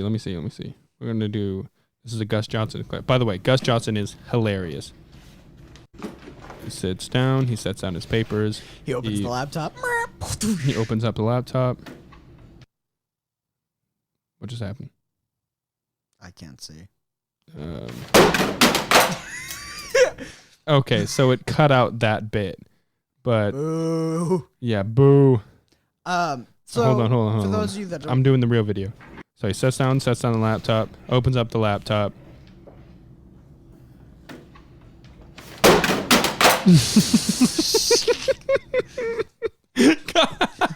Is it the one where he doesn't throw it against the wall. He slides it so fast off the table it slams into the wall and shatters into pieces.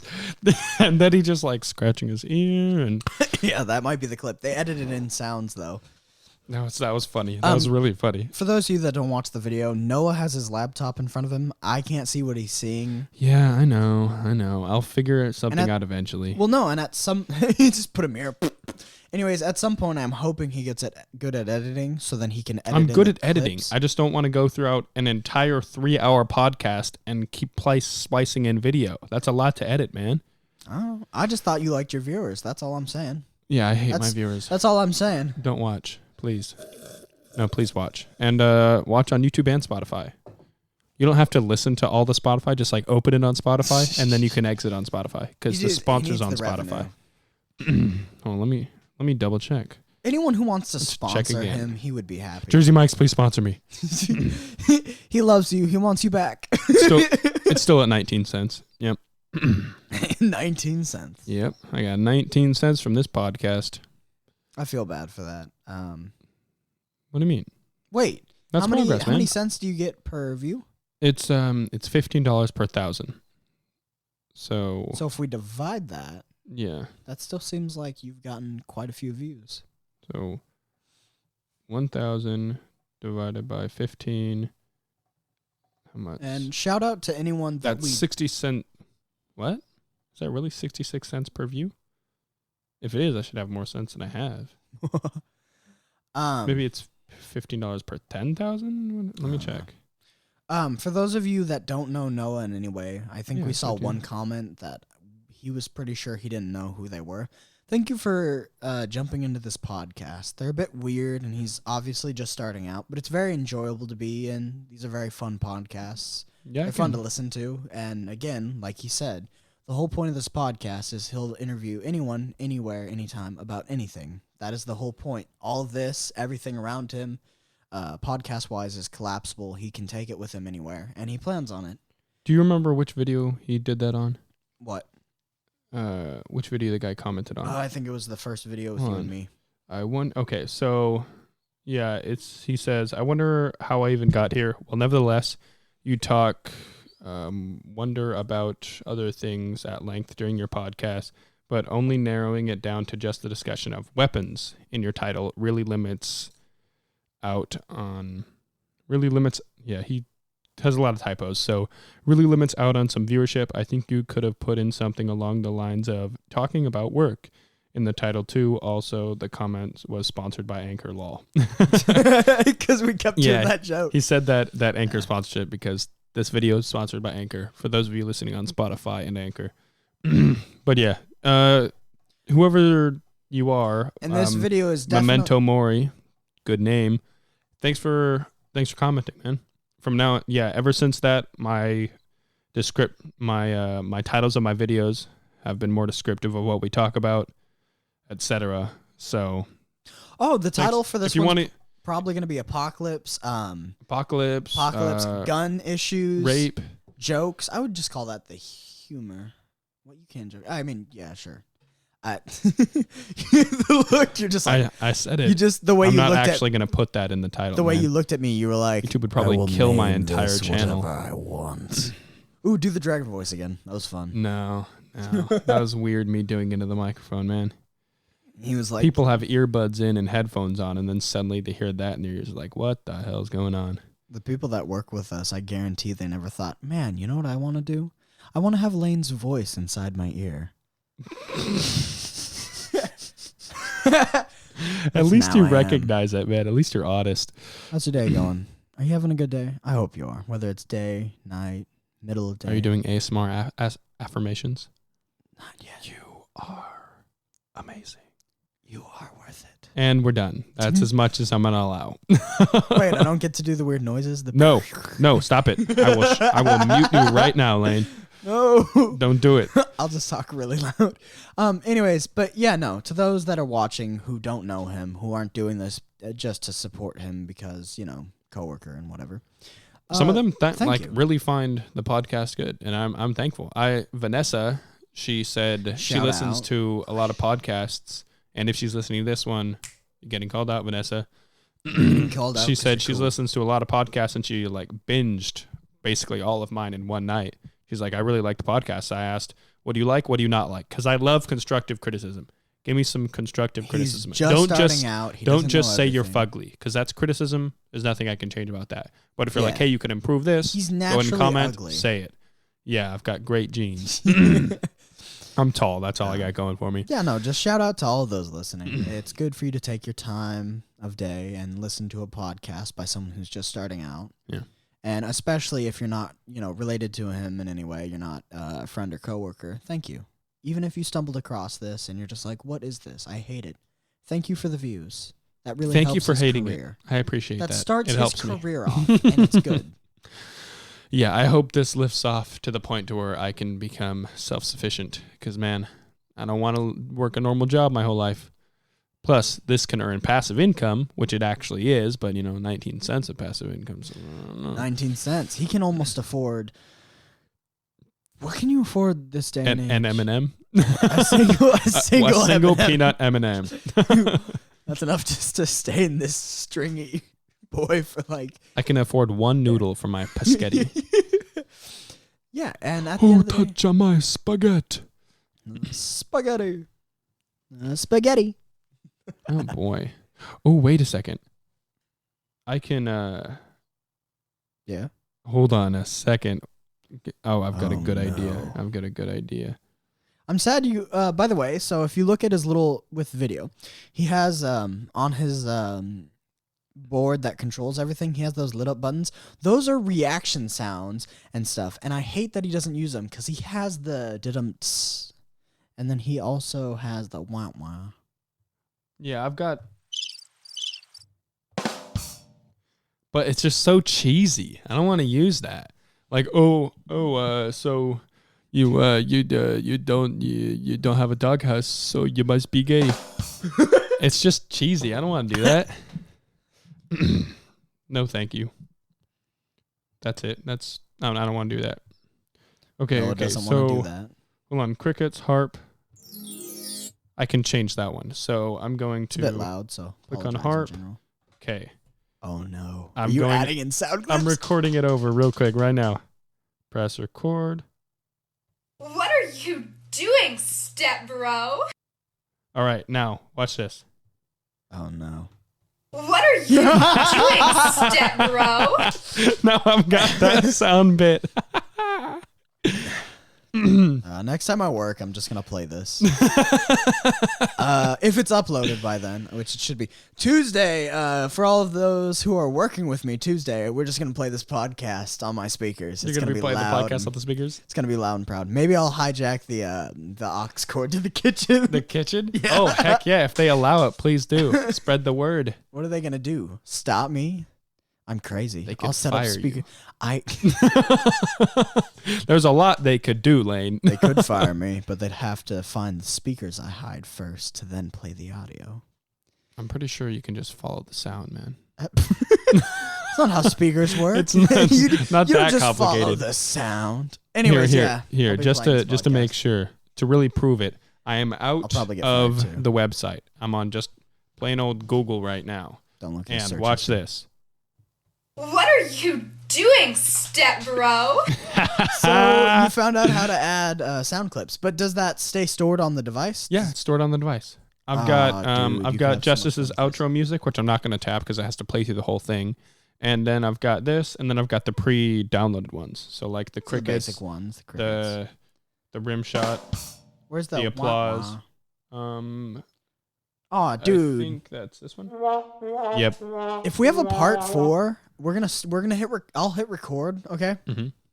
And then I want you to hit the applause as I walk up, like, good evening, good evening. Cheesy? Yes. Sure. Will it make my ego a little bit bigger? Yeah. And at this day and age, ladies and gentlemen, it is Lane. He is returning for a 4th podcast, and you love him, you know him. Give him a nice round of applause for Lane Edgerton. Yeah. How y'all doing tonight, everybody? Good to see so many friendly faces. No, I love you. I love you. I love It's good. you. It's good to see all you here. You are loved. You are loved. But I'm never going to see you again or think about you ever again Never. in my life. Not once. I love Maybe the I'll get a little bit humility sad. of celebrities. Dude, Harry Styles is actually a very humble guy. And like his whole message is love everybody. Hold on, let me look up Harry Styles merch, because on all of his merch he has a message of just like love everybody or something like that. I think Post Malone's very much that type of person. So from what I've heard, I've never met Post Malone. Post Malone, if you see this, I think you're cool. Yeah, Post Malone, you're legit. If you want to be on the podcast, you can come to me. I'll come to you. Hit me up on Instagram at Rootless Minds Podcast. Yeah, if you do, I want to sit in the background. 1 second, be right back. All right, I'm looking up the Harry Styles merch. He always has a message. It's like love everybody, love all, spread love, something like that.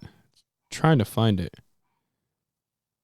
Treat people with love, something like that. Treat people with kindness. That's his whole. That's everything that's all of his merch is treat people with kindness. And during his concerts, he'll always like point somebody out. It's like, what's your name? And then he'll spend forever trying to hear their name. And then he'll be like, oh, he'll try so many times till they finally gets their name. He's a super genuine, friendly guy. I love seeing people that are just like super friendly and genuine and loving. Even through the fame and the money. With people always say wealth corrupts people, and it doesn't. It sometimes does. No. What it does, a bunch of money gives you complete freedom. And when you have complete freedom, it emphasizes who you are. So if you're a super loving, kind, genuine, giving person, you're going to be even more so with all your wealth and freedom and social status. But if you're a narcissistic prick that is like really rude to people and all that stuff, you're going to become even more so when you acquire the wealth. You can see that like with Harry Styles versus Justin Bieber. Justin Bieber, there's like plenty of clips on the people who are saying, hey, Justin, can I get a picture? And he's like, no, fuck off. And he just like is a total dick. Yeah, but but Harry Styles is the complete opposite. Complete opposite. I don't really listen to his music at all. I just know him from like being on One Direction and shit. I know him from that, and I've heard some of the songs. I don't know. Certain people, like even boy bands, have good songs. You should know him. What, Harry Styles? Yeah, I know. No, I do. I just know him from the band. That's the point. You should listen to his music. I don't know. Lane, tell a joke. Okay. So a blind man walks into a bar, and then he says, ow.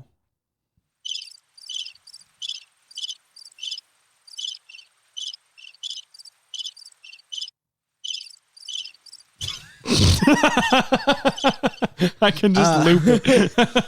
All right, let me tell a joke. I think one of my friends told this, and it was a very okay joke. And he was very like Mormon and stuff, so he wasn't down with those dirty jokes. Mm-hmm. So a dyslexic man walks into a bra. Haha. Thank you. That was very good. Yeah. Yeah. See, this is just cheesy, man. Yeah, but if you this is integrate it hilarious. well. What are you doing, step bro? Yeah, no. I love it. Yeah, nah. Yeah, no. There it is again. You should just get a t-shirt. If we do this more and more, like if I become like, okay, if you start making money and I become like the recurring guest for the 10th time, Okay. you got to make a shirt. Yeah, no. Yeah, nah. Anyways. Rootless Minds Podcast. Yeah, essentially. I will wear that shirt. Let me see if there's a nah shirt. Whoa. Are you okay? Yeah, no, You won't even do it when you're paid. No, I went to bring my hand up and I hit the table, and then that caused me to be startled, and so I accidentally pushed the headphones back, and then that caused stuff to fall on the floor. Yeah, there's no shirts. Yeah, but they're not sponsored by, Rootless Minds. They're not your shirt though. They're not the Rootless Minds Podcast shirt. And I'm not going to wear a shirt that isn't sponsoring the people I want it to sponsor. They're pretty basic, though. Just, no. They got a busty woman in one of the shirts. Yeah. Obviously. That's how you sell them. That's how you sell them. You buy them because you're like, hey, I could get some of that, and really... You can't. You Shirts can't. don't... Unless you're wearing Gucci everything, shirts don't really improve your chances of scoring. What does is having a healthy body in general, and a healthy mind, and a healthy personality. Fun fact, that's how you win, guys. Do you know who Dan Bilzerian is? What now? Dan Bilzerian? I might, but that last name, I think I'd remember. If he got all of his wealth from gambling and like high stakes gambling. He's won like $50 million gambling, crap like that. And his whole life he's just a tall, strong, handsome, bearded man. And he's just constantly surrounded by like girls and wealth and cars. And the dude has like 4 wives. Yes. I was waiting for something. Seriously. He's living a lot of men's dream. He literally decided... Is he happy, though? Yeah, he's so happy. Okay, just making sure. That's his whole life. He's like happy with his life. That's his whole thing. All I can think of now is... I wonder how he looks without a beard. I'm going to look up Dan Bilzerian without a beard. All I can think of now is that song. Yeah. You gotta hold, you gotta run. Know when to fold 'em. Know when to run away. Wait, no. It's something. Know when to run. You never count your money. Long story short, that song is about a guy learning the secrets and then of a poker man, and then he just dies. And so the guy takes all his money. He's still fairly good looking, but man, Dan Bilzerian with a beard is like a must. He just does not look right without a beard. Some people look better with or without facial hair. Yeah, with or without. Same with long hair, short hair. It's like Rhett and Link from Good Mythical Morning. One looks good with a beard. One looks good without a beard. If they try to switch that, it'll just look weird. Nobody will like that. You know who I'm talking about, right? Yeah, no, I know Rhett and Link. Yeah, I know. Good Mythical Morning. Good Mythical Morning. Today we asked the age-old question, will it burrito? I guarantee that's one of their videos. Yeah. Do do do do do do do do do do do do do do do do subscribe. Oh, I miss Tobuscus. Tobuscus. I don't watch Tobuscus. I don't think I ever have. Wow. I miss his songs, not the ones where he's narrating what is happening. There it goes right again. At the mess up word counter. I'm telling you, you need to watch this whole podcast and count them up. No, I miss when he used to do the songs. Tim plays, Tim plays days in a cave, and there's a mini tata, tiny mini tata, mini tata, mini tata. He just used to do these weird random songs. This guy looks terrible without a beard. He's got to have a beard. Please, Dan. If you're somehow hearing this, don't shave your beard bed. Don't shave. Don't do it. No. All right. On that slow note, it'd be nice. How long it's been going, man. 3 hours, 12 minutes. 3 hours, 12 minutes. You want to end it right here? Go play some Rivals of Ether. Dude, I downloaded the new characters. Rivals of Ether. Try it out if you can. Fun game. Don't try it for the characters themselves. Try it for the downloadable characters you can get, because you can get modified characters. Dude, I downloaded a character called Duracell Battery. He just keeps going. Keeps going on and on and on and on. Yeah, no, it's a fun game. Personally, I like playing Ronald McDonald. Yeah, you own Ronald McDonald. Dwayne is pretty good, though. Dwayne's pretty damn good, not gonna lie. Dude, I just downloaded... They're all memes. You know the character, he's one of the actual characters in the game, Craig. He's like that rock beetle. Craig.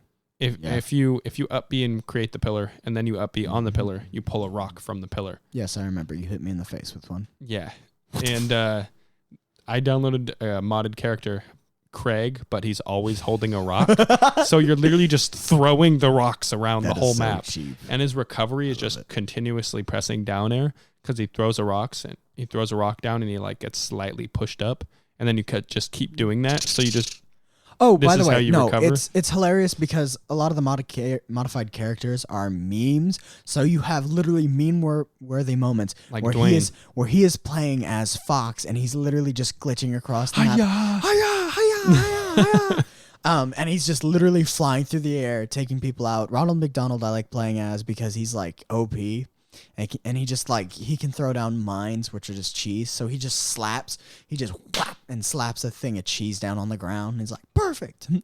So they're all memes. It's hilarious. Like, It's fun. And Noah, he downloaded multiple characters. Like he played as Obama, guys. You need to know that. Yep. Obama's a White. good character too. He played as white Obama. He changed That's the color true. to white. That's true. Because you can choose different skins.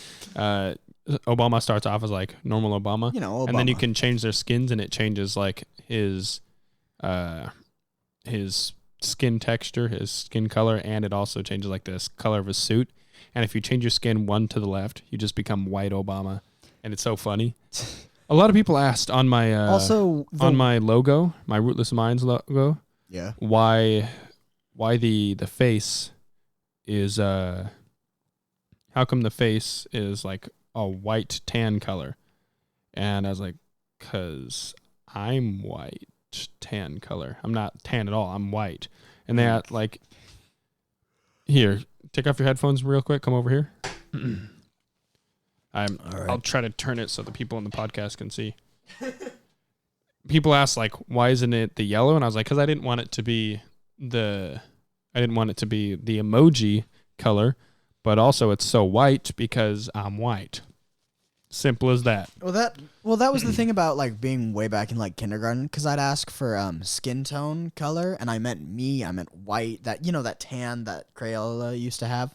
Yeah. And immediately people would be like, "What do you mean skin tone?" I'm like, "Well, that's the same color as my skin. That's skin tone." And they're like, for a while, you "No, just had to that's use tan." yellow and dark brown. Yeah, it was terrible. For skin tones. Like if you wanted to go like Asian color, you had to like color really lightly with the brown. Dude, when I drew myself, I was either like literally the white Crayola or like a tannish one mixed. It sucked. Yeah. Dude, It's recently, really because it sucked because they'd be like, "Well, drawing yourself," and then they give you like pencils and crayons, and it's like, "So you want me to color my skin tone? These are not the skin tone colors. this is I not need." my color. I'm not an artist, but even I was like, "This is disappointing. Like I can't do anything with this." I still can't draw, by the way. I watched a lot of Bob Ross, and I wish I could paint like that. I watched a video on a colorblind person following a Bob Ross tutorial, and he was red-green colorblind, so like all of his trees and everything were red instead of green, and he still did the painting pretty well. I saw someone do an it was a cool inversion. switch. They did the opposite colors on purpose, and it was cool too. I've also seen people do, like, the coolest one I think was someone was repainting their wall. So they did a Bob Ross painting, and it looked cool. Like, that stuff, always be creative. Bob Ross wanted people to be happy with painting. He was like, there are no mistakes. There's just happy little incidents. So it'd be like, oh, I accidentally messed up. You just roll with it. You go with it. And that was the point. Yeah, Crayola has come out. I wish they did this when I was a kid because it would have been good instead of having me always be yellow, actually having me be the color I was. They have a multicultural crayon color. Comes with 8 colors, bunch of different skin tones. That would have been nice when I was a kid. Would have been very nice when I was a kid. Yeah. And there's a white in there. There's a legitimate white, like literal white, just white.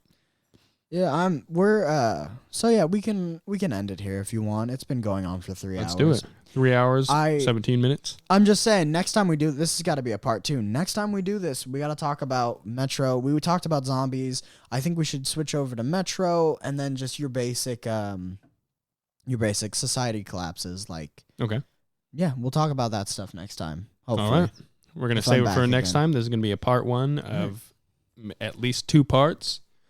This was the Rootless Minds Podcast. I'm your host, Noah Robertson. I talk to anybody, anywhere about anything. Lane, do you want them to follow you on social media? Gamer tag? I have nothing. Anything? At some point, I hope to come out with my own YouTube channel where I do a bunch of stuff. But for now, no. But I hope all of you have a good day or night whenever you're listening to this. And, yeah. That means we're out. Take us out, Justice. Peace. But it is what it is. Some people got too much pride. Some people always gonna lie, but it is what it is. Some people ain't gonna change, they gon' be the same till they die. It is what it is. Some people always gonna be fake, some people always gonna hate. It is what it is. I got a lot on my plate, but at the end of the day, it is what it is. Hey, it is what it is, it is what it is, it is what it is.